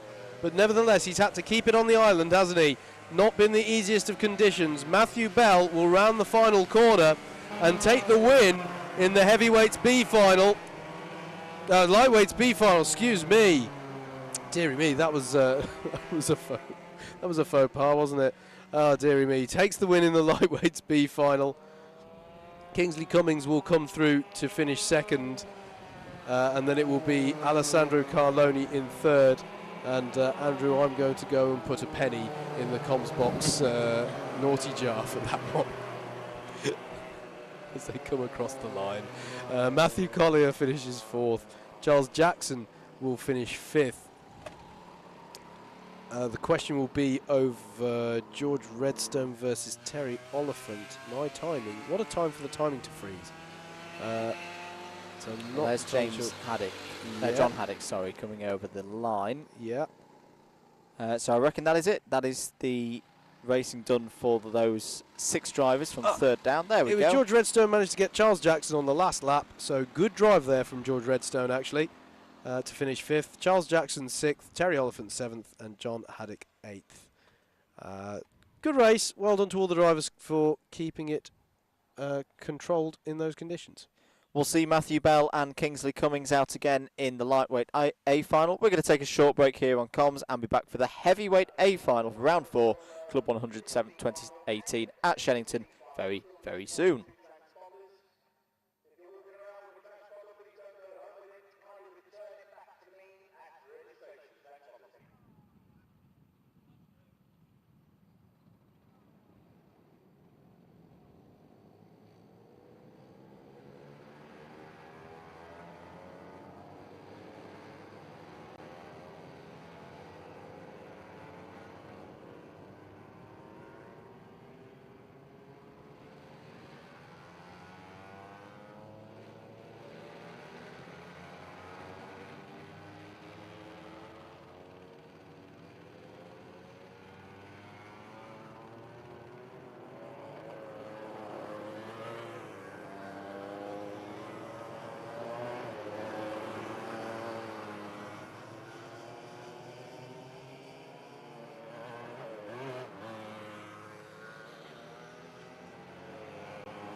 Welcome back to your live coverage of round 4 of the 2018 Club 100 Sprints Championship, specifically in this case for the lightweights and heavyweights classes. My name is Howard Mitchell alongside Andrew Mather in the commentary van here today. Together we are Double Dash Motorsport Media, and we have the pleasure of providing commentary for your live stream of the action today, coming to you courtesy of Alpha Live Productions. We're going in to the all-important A finals in our 2 classes now. These are the ones that determine the big shiny things that drivers like to take home with them and put on mantelpieces, but also determines some rather important championship points. As is the case with all of the A races, the drivers are just going to get a few laps to check the karts and warm up. And I tell you what, in these conditions, Andrew, that matters more than ever. Absolutely. Because they now have an opportunity just to get a feel of things. You can see that the damp surface that we got as a result of the absolute deluge we've had, must be getting on for an hour ago now, is still with us, but a dry line is beginning to form, and it's going to be an interesting challenge for the drivers to determine exactly where to use what kind of line. And as we were saying during the last race, it's going to be a challenge as well for overtaking, because as you go offline in some parts of the track, you'll be onto a damp surface.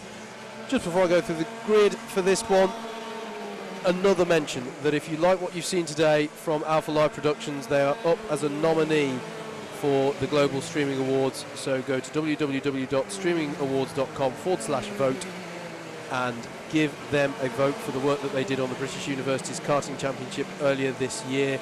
They really would appreciate and could do with your support in that poll. Right, here is your grid, the last grid of the day for the heavyweights. Stuart Jones will start this one from first in the number 40. Martin Gurnett alongside in the number 25. Mark Turner and Mike Bodner make up row 2, starting in the numbers 13 and 36 respectively. Michael Ballinger will start from 5th in the number 38, and he'll have the number 19 of Miguel Hall alongside in 6th on the grid. On row 8 we find the 33 of Lenny Wood and the 57 from Seb Algieri. He was a big mover in the pre-final. Look out to see how far he can move up in this one. Rounding out the top 10 on row 5 we have the number 11 of Steve Bosley and the number 43 of Trevor Randall, currently the highest placed super heavyweight, so he's looking on for a trophy if you can just hold it together. Aaron Stevens starts from 11th in the number 15. Ben Cottle starts 12th in the number 20. Row 7 is the number 10 of Stephen Netting and the number 1 of Adrian Brammer. Row 8 has our points leader going into today in the heavyweights, the 26 of Nick Trafford, with the number 55 of Daniel Taylor starting alongside in 16th. 17th we find the 31 of Craig Brown, and he has the number 70 of Joe Reynolds alongside on row 9 in 18th place. Jordan Salter, our other super heavyweight in this one, or another one of our super heavyweights in this one, starts 19th in the 42. That is the 24 of Darren Townsley to round out the top 20. 21st is the 68 of Chris Reynolds, and he has the 30 of Keith Evans alongside in 22nd. Alexander Lamin in the number 4 starts 23rd, with Wayne Dunham alongside in the 66 on 24th place. And then we have our two promotees from the B final we saw but a moment ago. The number 2 of Ben Bennyworth starts 25th, and just squeezing in 26th spot on the grid, our third super heavyweight driver in this one, the 65 of Paul Williams. That's your grid for the heavyweight A final. This is the big one, folks. This is the one that determines who wins the round.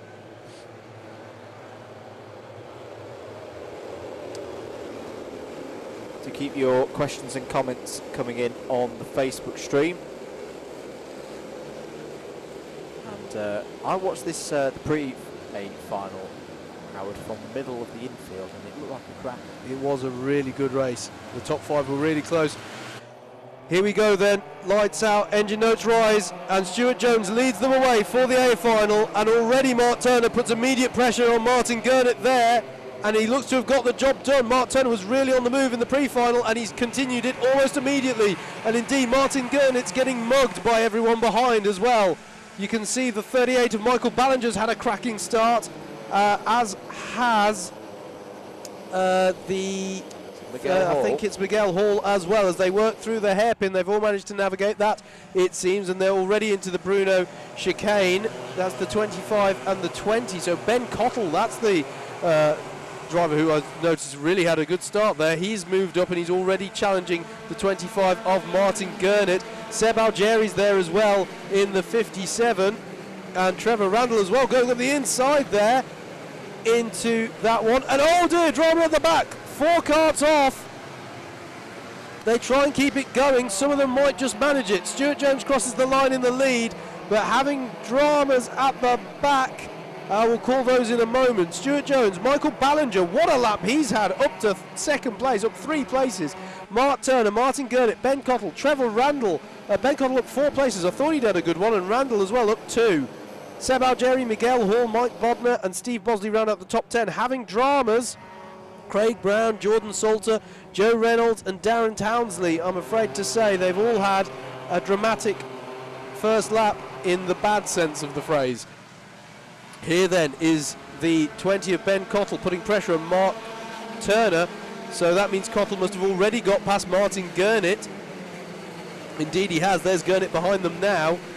Then behind Gurnett is Ben Cottle and Trevor Randall challenging him over 5th. Over 5th place. Onto a new lap they go. We talked earlier about drivers in lightweights who'd been out yesterday and did well as a result. We've got another one here, haven't we? Michael Ballinger was another driver out in the endurances yesterday when it was wet. Absolutely. And right now, he's showing that experience that he had yesterday. It's coming to the fore. Here and it he's is. using it very, very. He's putting Stuart Jones under pressure here. Yep, massive amount of pressure at the moment. Stuart Jones, of course, got past Michael Ballinger in the pre-final earlier. Well, now Ballinger seeks a form of revenge here, or redemption, depending on your perspective. Mark Turner there defending against Ben Cottle. Ben Cottle's been on fire since the start of this one as well. I wonder if he's maybe in his own. He's through. Cottle up to third. Lovely little move there as they went over the line for the new lap. So it's now Stuart Jones, Michael Ballinger, Cottle, Ben Cottle, Mark Turner, Martin Gurnett still hanging in there in fifth, although he has had a tumultuous first few laps, dropping back somewhat, but he's managed to get himself back to fifth. Trevor Randall sixth. Mike Bodner in seventh has just set the fastest lap of the race, 53.445. It's he who we saw going past Seb Algieri. Turner went deep into the Stratford hairpin. I think he might have been overtaken by Martin Gurnett there. Also, track limit warning for Aaron Stevens, the number 15, probably for some curb abusing or running wide over a sausage. Yep. And look at this, Randall pressuring Mark Turner by the looks of it. So I think that means Randall has got past. No, he hasn't. Martin Gurnett's got past them. And look out for Seb Algieri in the 57 as well. He's having a go at Trevor Randall now, and he's got the job done. Nice move there by Seb Algieri, our winner from Rye House. First full season for Seb in heavies. He ran in lights last year and learned a lot through the course of the season. And remember, it was around this point of the season in lights last year where Seb really started to shine and regularly get in the A-finals. I tell you who's doing well, Andrew, our two promotees from the B final. Ben Bennyworth already up to 16th place, and Paul Williams not doing too badly either, up to 19th from the back of the grid for those two. This is the 25 of Martin Gurnett with Mike Bodner for company, and then here's Seb Algieri pressuring Mark Turner in the 13 over 6th place into Wilkins. He's got to be careful and pick his moment carefully because he's got Trevor Randall and Miguel Hall right on his tail. You've got to think once again, though, that Bennyworth and Williams, again, using their experience that they've had here today, they've raced in the wet conditions, probably some of the worst wet conditions, because they were the first race after that lightweight A final when the mini storm hit Shenington. So once again, they're using the experience they've had of this wet track, whereas the others in this race raced in the pre-A final, and that's a change for the lead. Ballinger hits the lead. Michael Ballinger hits the front and leads here at Shenington. Fantastic stuff. I was just about to say that the top five all closed up on the last lap if you look at timing, but Ballinger clearly had a barnstormer of a first sector because he's managed to get past Stuart Jones, and also by way of the fact that everything's closed up on the last lap, Ben Cottle now is right with them in the 20, and Martin Gurnett looks to be catching up to them, and he's taking Mike Bodner with him. This is fantastic stuff. It's all bubbling away and building up to a really good finish here in the heavyweights A final. I say good finish, we're still in the mid-game here. We're not even halfway. So you've now got two sort of blocks of karts, really. You've got the top five down to Mike Bodner, and then Mark Turner, you just saw in the 13, leading a frenetic battle over 6th place onwards. Here they are heading into the hairpin. And actually it's Randall now to the head. Randall's got past Mark Turner there. So change for the position there as well. Trevor Randall, who got past Seb Algieri on the last time round, has now got up to 6th place ahead of Mark Turner. Fantastic stuff. We're back with the leaders. There is the 38 of Michael Ballinger. And I'm pretty confident, Andrew, that if he takes this is going to be a first win in an A final for Michael Ballinger. You've just had the same idea as me. I've just had a quick little chat with Chris Simpson, the oracle of the history of Club 100, ask him, has Michael ever won an A final? We don't think he has. Can he defend now for 5.5 minutes from Stuart Jones? Ben Cottle, though, you're absolutely right, Howard. He is the man on the move in this race at the moment. He's absolutely flying. Absolutely, and as I say, Martin Gurnett and Mike Bodner as well, keeping in touch with these three, as does Stuart Jones. He had a slightly better drive off the chicane, maybe. Ballinger looks over his shoulder. Don't think anything's going to be on here, but they're definitely all closing up, aren't they? The pressure is being racked up on Ballinger here. So far, he's absorbing it well. But as you say, Andrew, plenty of time to go in this race yet that he has to hold on to this. Just needs to keep it nice and consistent, not make any mistakes, because Stuart Jones doing well in the championship so far this year. We've seen him up at the front before. Jones has good drive there through pit bend. Is there going to be something on in their hairpin? Ballinger's going to go a bit defensive there.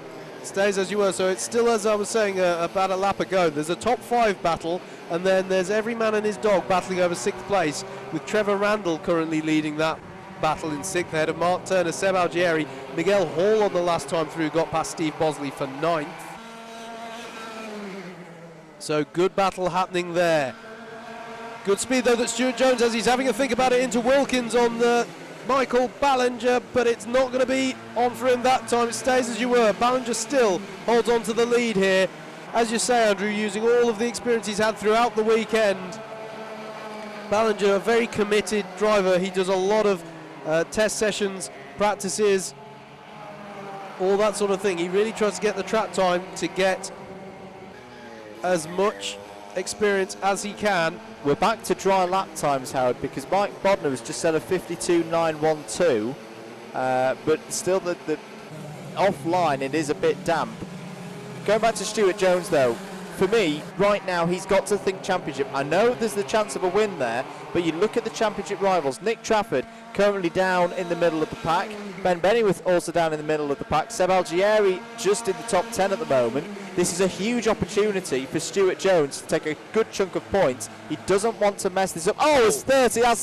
That's Keith, isn't it? That's Keith Evans. Yeah, Keith Evans. Yeah. But if Stuart Jones could take second place here, having won the first race as well, that is a huge haul of points. He does not want to throw this away for the sake of 3 extra points trying to get past Michael Ballinger. Yellow flag down at the hairpin. That's for Keith Evans, I would presume. So no overtaking here. Less than 3 minutes of this A final to go. Michael Ballinger leads, looking to win in the Club 100 for the first time in a very long time. It would be a very popular win. Stuart Jones, though, all over the back of Ballinger now, and he knows that Ben Cottle is behind him as well.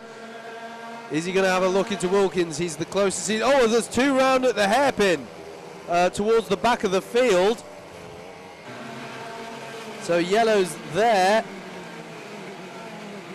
We'll have to wait. One of them might have been Wayne Dunham, I think. But here's your leaders: Ballinger and Jones.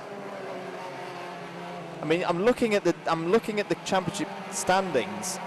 Of the top 5, Jones currently 6th in points. The top 5, the highest is Steve Bosley in 8th in this race. It's exactly as we've been talking about all weekend, as the championship order is being shaken up somewhat, as Bodner got really good drive off of that corner. Was he able to convert it into anything on Martin Gurnett? Not quite sure.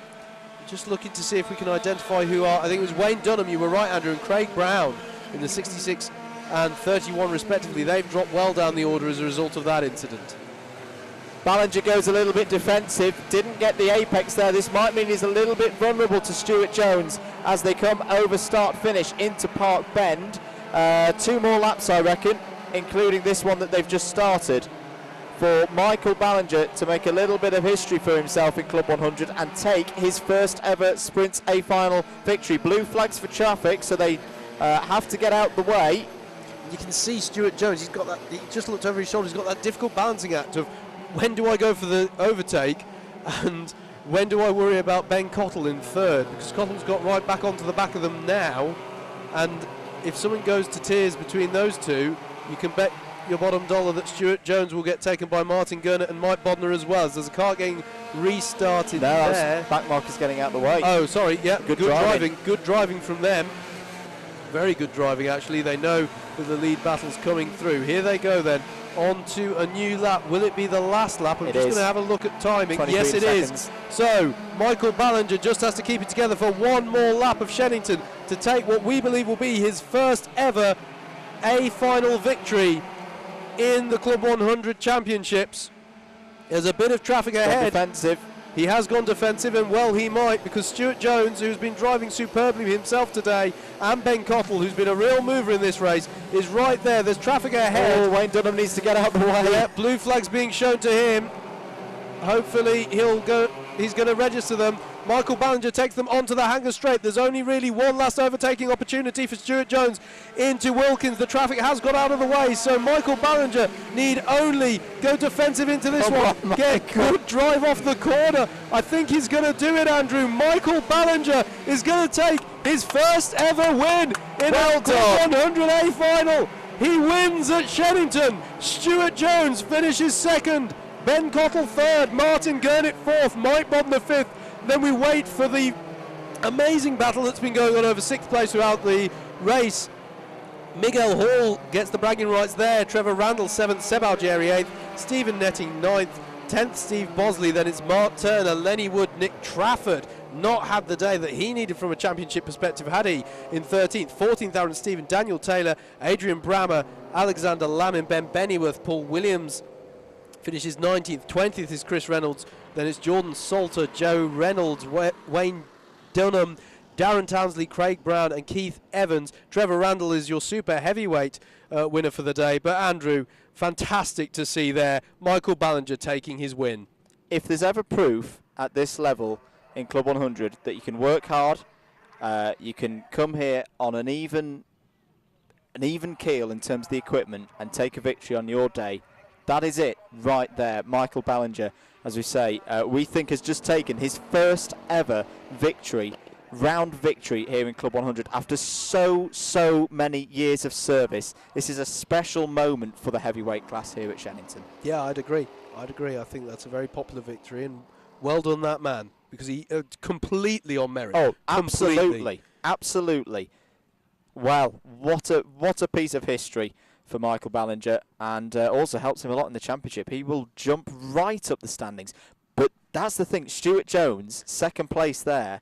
So he's sixth in points coming into today. His nearest rival in terms of this race, i.e. in the top five in the championship, was Seb Algieri in eighth. Yeah. He's taken masses of points out of all the guys ahead of him in the championship. I think he'll be pretty pleased with the first and second at the end of today. Absolutely, and I say, Nick Trafford, the points leader coming into today, 13th. It's not been his day at the races, has it?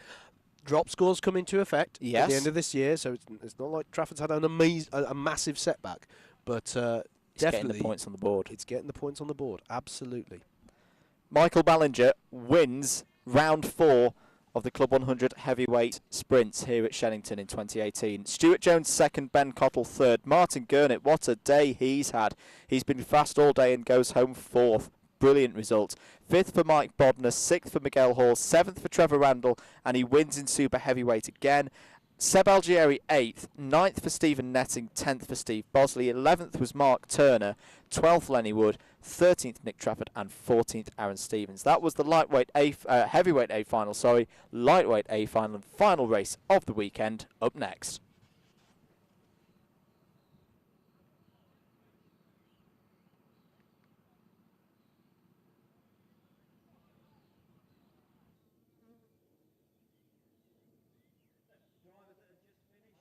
Push for one final time, guys. Quick as we can. Heavyweight drivers. Guys, I need you to push one last time, please. Come on, guys. Drivers. Need your help, really. Trevor. Paul. One last time. I need you to help push. Guys. Come on, drivers. Please, quick as we can. I need every single driver here available to help push. Come on, guys. We can do this. So this row here is going first. Smaller row is going on first. We need pushers on this row first, please, guys. Quick as we can.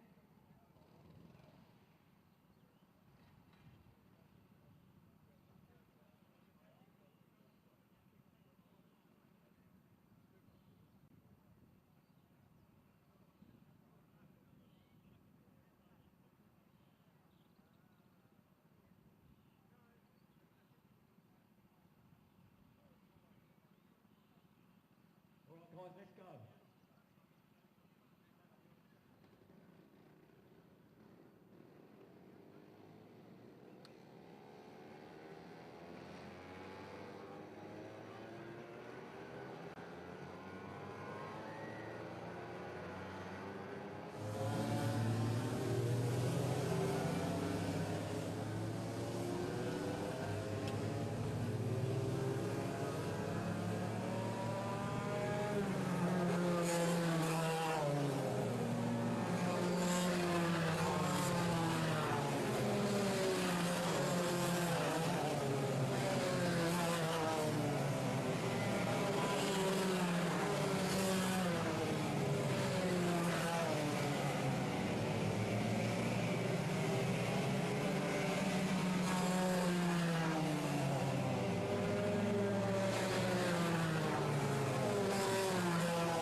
we're set for the final race of the day here at Shenington. It is our lightweight sprint A final for round 4 of the Club 100 2018 Sprint Championships. My name is Andrew Mather, his name is Howard Mitchell. We are Double Dash Motorsport Media, bringing you the commentary for this race. The grid then, Chris Woodger starts on pole position. Alongside him on the front row is Rob Langthorpe. Ben Atkinson starts from 3rd on the grid. Alongside him is championship leader Mike Noon. Jed Hicks had a fantastic pre-A final in the wets. He starts from P5. Hussein Rashid also followed him. He starts from P6. Freddie Fincham is one to look out for. He's been quick in dry conditions all weekend so far. He starts from P7. Andrew Ward has the experience of pretty much every condition we've had this weekend. He starts from grid 8. Oscar Lancaster and James Venning start from row 5. And then winner from Buckmore Park, Matt Jones and Adam Wielden start from row 6. Craig Rankin was very quick in qualifying. Hopefully he'll be able to recapture that form now it's back to dry conditions. He starts from 13th. Dominic Green was demoted after having penalties. He starts this one from P14. John Gooch has come through the B finals to start this one in P15. Alongside him on row 8 is Andrew Green. And then in P17 it's Lloyd McGoich, Williams and Loic Ditchburn. Row 10. Joshua Sargent starts alongside Darryl Snelling. Oliver Rowlands won the pre-B final and starts this one from 21st on the grid. Alongside him on row 11 is Billy Robson. Tom McKenzie had trouble in the wet in the pre-A final, got taken out in the Bruno chicane. He starts this one from P23. Daljit Bahir spun out of the top 10. He starts 24th for this A final. And then last but not least, we've got our 2 drivers from the B final. B final winner Matthew Bell and Kingsley Cummings. It's a 26 kart field.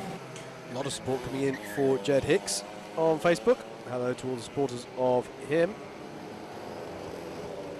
Do keep your comments and questions coming in on the Facebook stream, provided to you by Alpha Live. Do give them a like on Facebook, and you can vote for them as well for their work on the British University's Karting Championship earlier in the year by going to www.streamingawards.com/vote.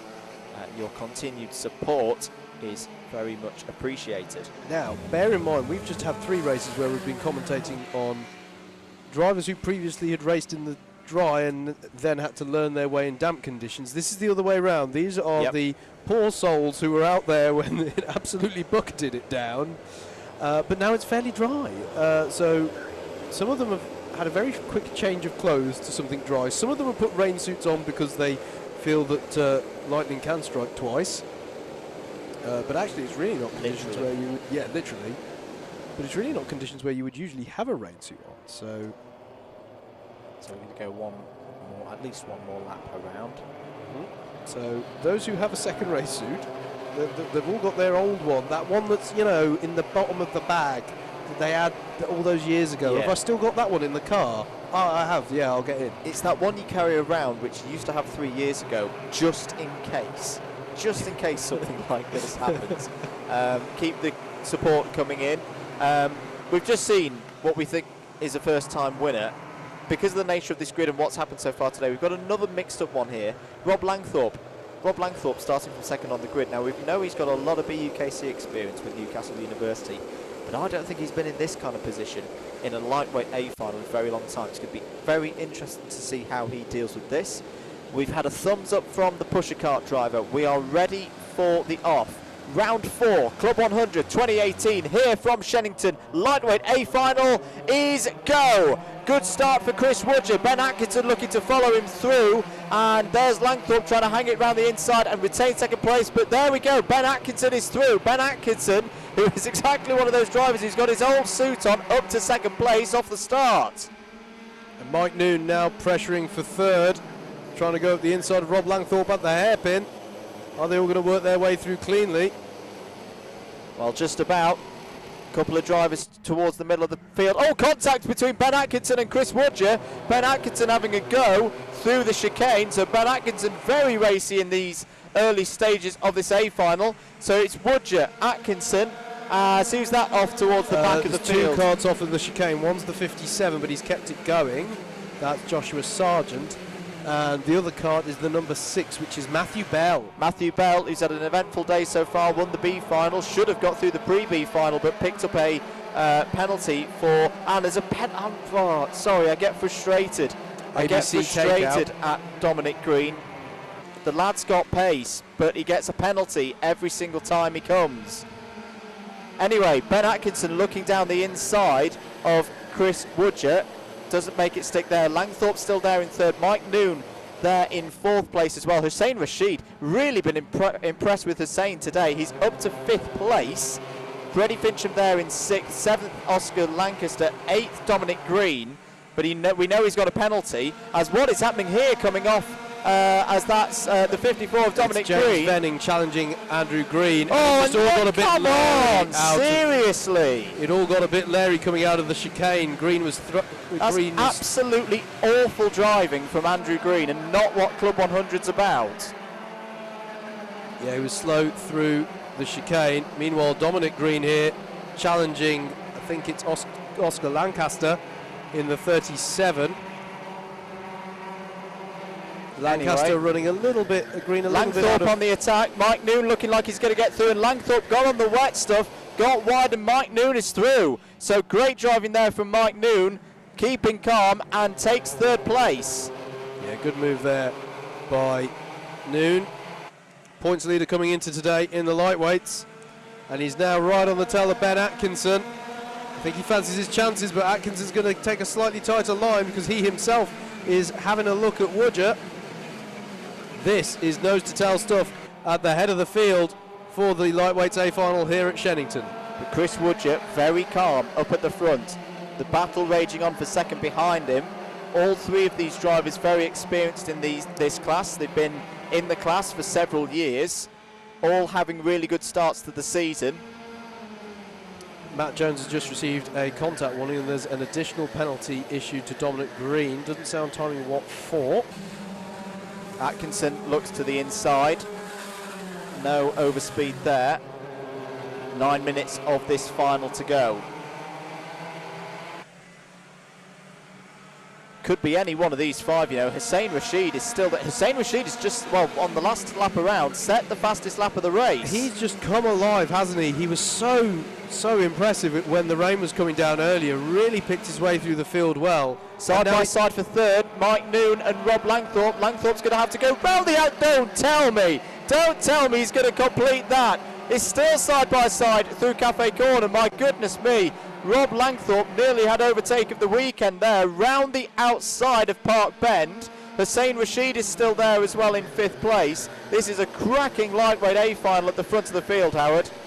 Yeah, absolutely. Freddie Fincham's having a relatively quiet one at the moment. Actually, I say that. He's got Oscar Lancaster right with him, but they're just spreading out slightly at the moment. I think because Dominic Green is challenging Oscar Lancaster.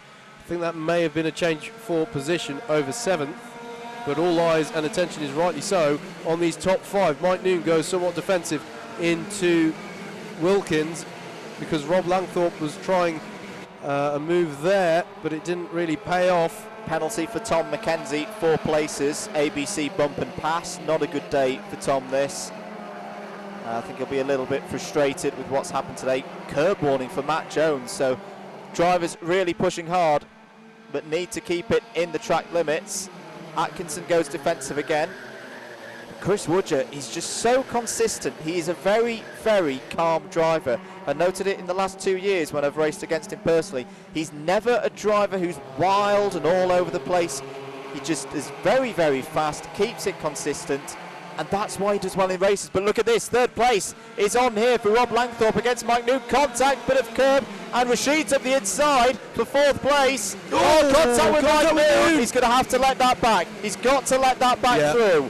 And yeah, absolutely. And that will all be to the benefit of Langthorpe, and he has let him back through, Andrew. So fair driving that by Hussein. He knew that he made the mistake, and he's let them both back through. What this has done is it's meant that the top 2 are now away from the rest of the field, and Atkinson's going for it down the inside into Stratford. They're side by side. There's contact. There's contact between Atkinson and Woodger. Now, will Woodger? Yes, Woodger will retain the lead as they go into the Bruno chicane. Absolutely, and that's allowed Langthorpe to get right onto the back of them.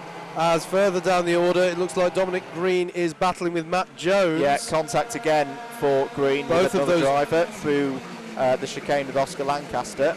Yeah. So Oscar Lancaster down the inside. Good move that by Lancaster, and that means he's back up to 7th place. Actually, no, that's Matt Jones. I was going to say, both those drivers are due some form of penalty as far as I'm aware. So a bit of a battle over, well, it's 7th place on the road, but it won't be that in the final standings. We're looking now back at our leaders, Woodger, Atkinson, Langthorpe. Hussein Rashid has just set the fastest lap of the race again at 51.867, but he's all sorts of Larry through the hairpin. Trying to challenge Mike Noon there, so nothing on there, and indeed he's just had a contact warning. I'm going to presume that was for the incident we saw a couple of laps ago, but he did allow the drivers back through on that one. Contact warning for the 12, contact warning for the 54. The 12 was Hussein Rashid, that was for the contact that we were talking about a couple of laps ago. This is the battle between Jed Hicks, Tom McKenzie, and the number 12. It's Hussein Rashid. Hussein Rashid's dropping down the... No, it wasn't Hussein Rashid in that shot. Well, we'll figure that out in a moment. Meanwhile, battle for the lead is now a three-way battle again. Atkinson goes to the inside. Can he get the move done? No, doesn't go for it through the hairpin, but Rob Langthorpe is right with them here. Got to look out for Freddie Fincham as well, Andrew. He's catching up onto the back of Hussein Rashid. Now just 4/10 behind them. Chris Woodger leads, Ben Atkinson second. Oh, he's looking for the inside. Penalty for Matt Jones. There's a yellow flag through the chicane. Can't quite see what it's for. It's Andrew Green's off. That's a surprise. Anyway, Chris Woodger leads, Ben Atkinson second. And the 32 is Oliver Rowlands, the 7. The 7 is Adam Wheeldon. Oh dear, it's not been a good day for Adam. Not a great qualifying. Raced well through the Pre-B final, but it's just not happened today here at Shenington for Adam. 3 3/4 minutes to go. Yellow flag still out through the chicane. Chris Woodger leads, Ben Atkinson second. Rob Langthorpe still there in 3rd place. 3.5 minutes to go. Mike Noon still there in 4th. Note from Natasha Gooch. Yes, John is up 5 places. John Gooch has had an absolutely storming drive today. Didn't quite get it done in qualifying, but used his experience and currently is in the top 10, and he's also behind drivers who've got penalties. So that position will improve once those penalties are applied. Chris Woodger still leads. Ben Atkinson. This is where Atkinson's been strong, and he's had a look several times. He's just picking his moment. No, and he knows, because Ben Atkinson, again, a very experienced driver, knows there's no point going for a last lap banzai with almost 3 minutes to play. You can see it's not the last lap.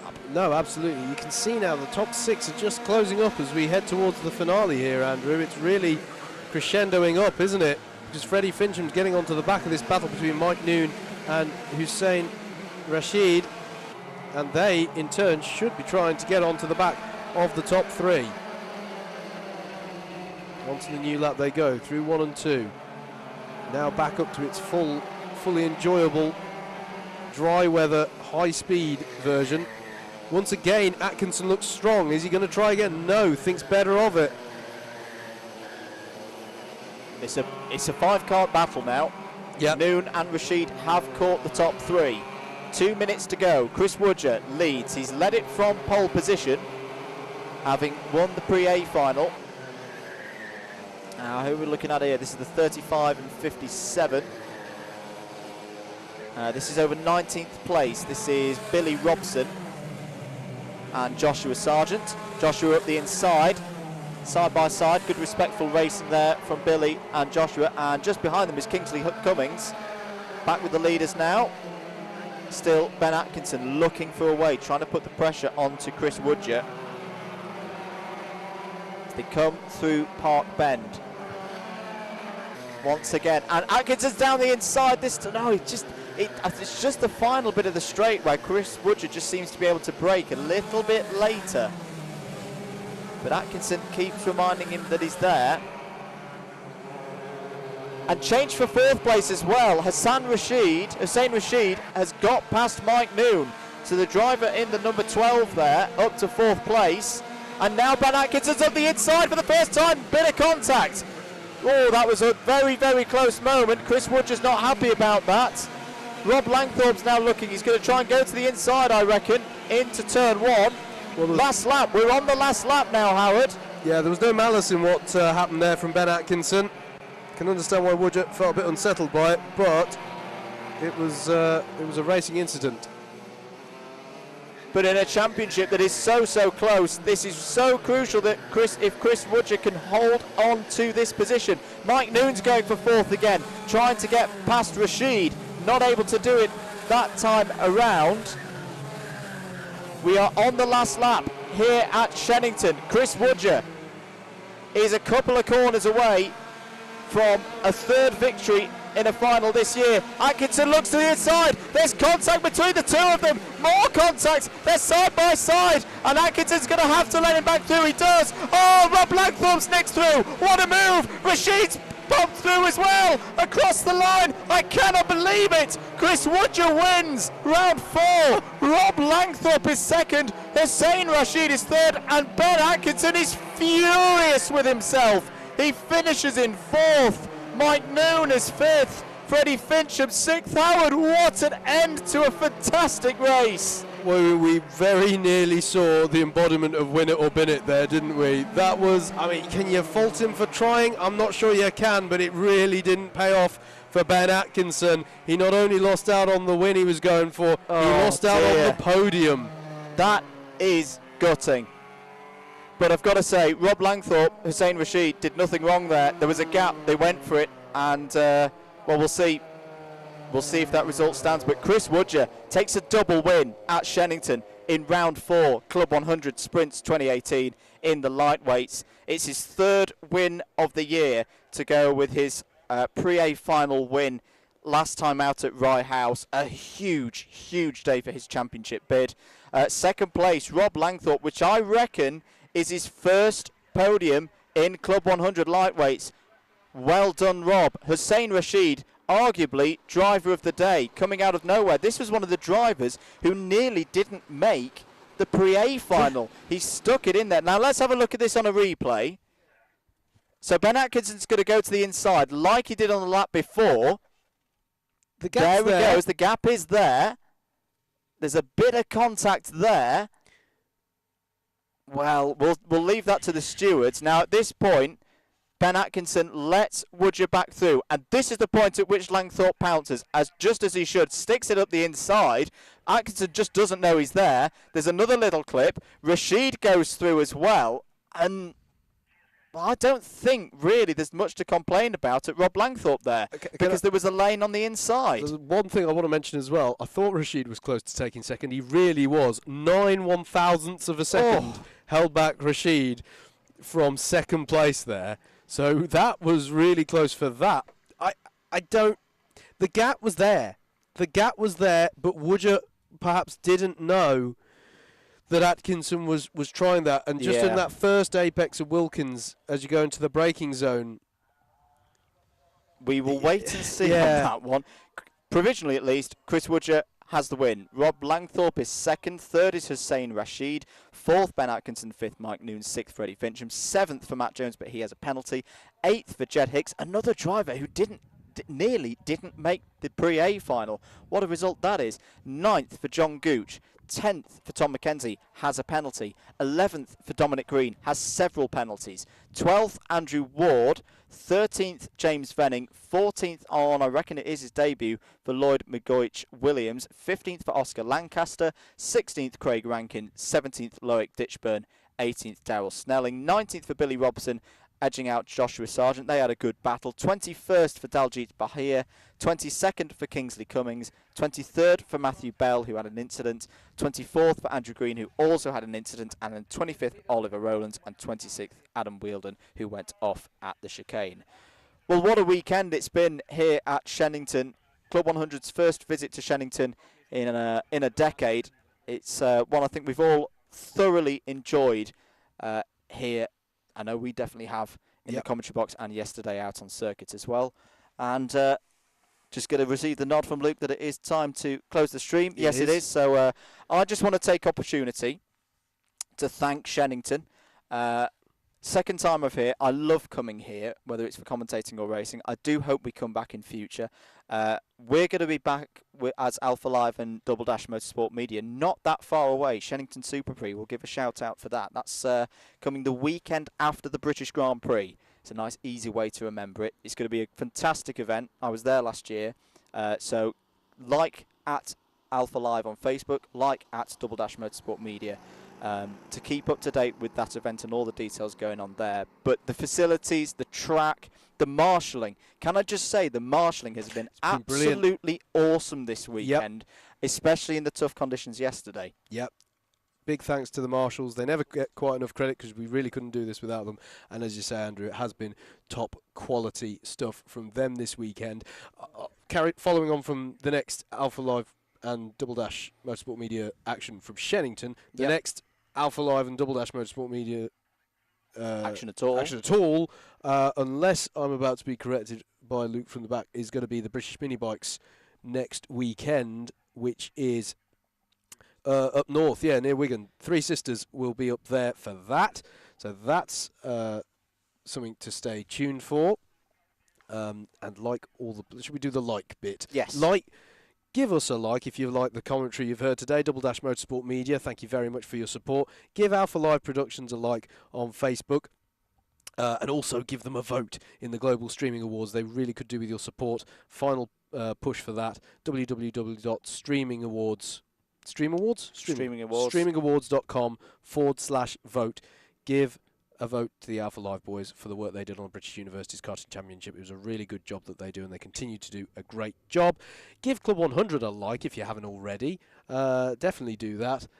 And yeah, absolutely. Support in any way you can. Thank you so much for supporting the live stream. Something that I need to say, if I don't, JV will kill me. Next round, easy one to remember again in terms of the World Motorsport calendar, Le Mans weekend. Unfortunately, me and Howard won't be there because we're at Le Mans.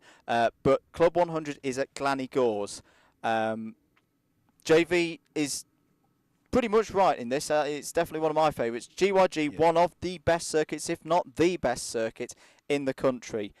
On the hills of Snowdon. If the weather's good, oh, lovely, lovely days. And if the weather's not good, because it's Wales, it's still an awesome circuit. Yeah. So if you feel like you want to do some Club 100 racing in mid-June, get your entries in now for Glanigors on the weekend of the 15th and 16th of June. Absolutely.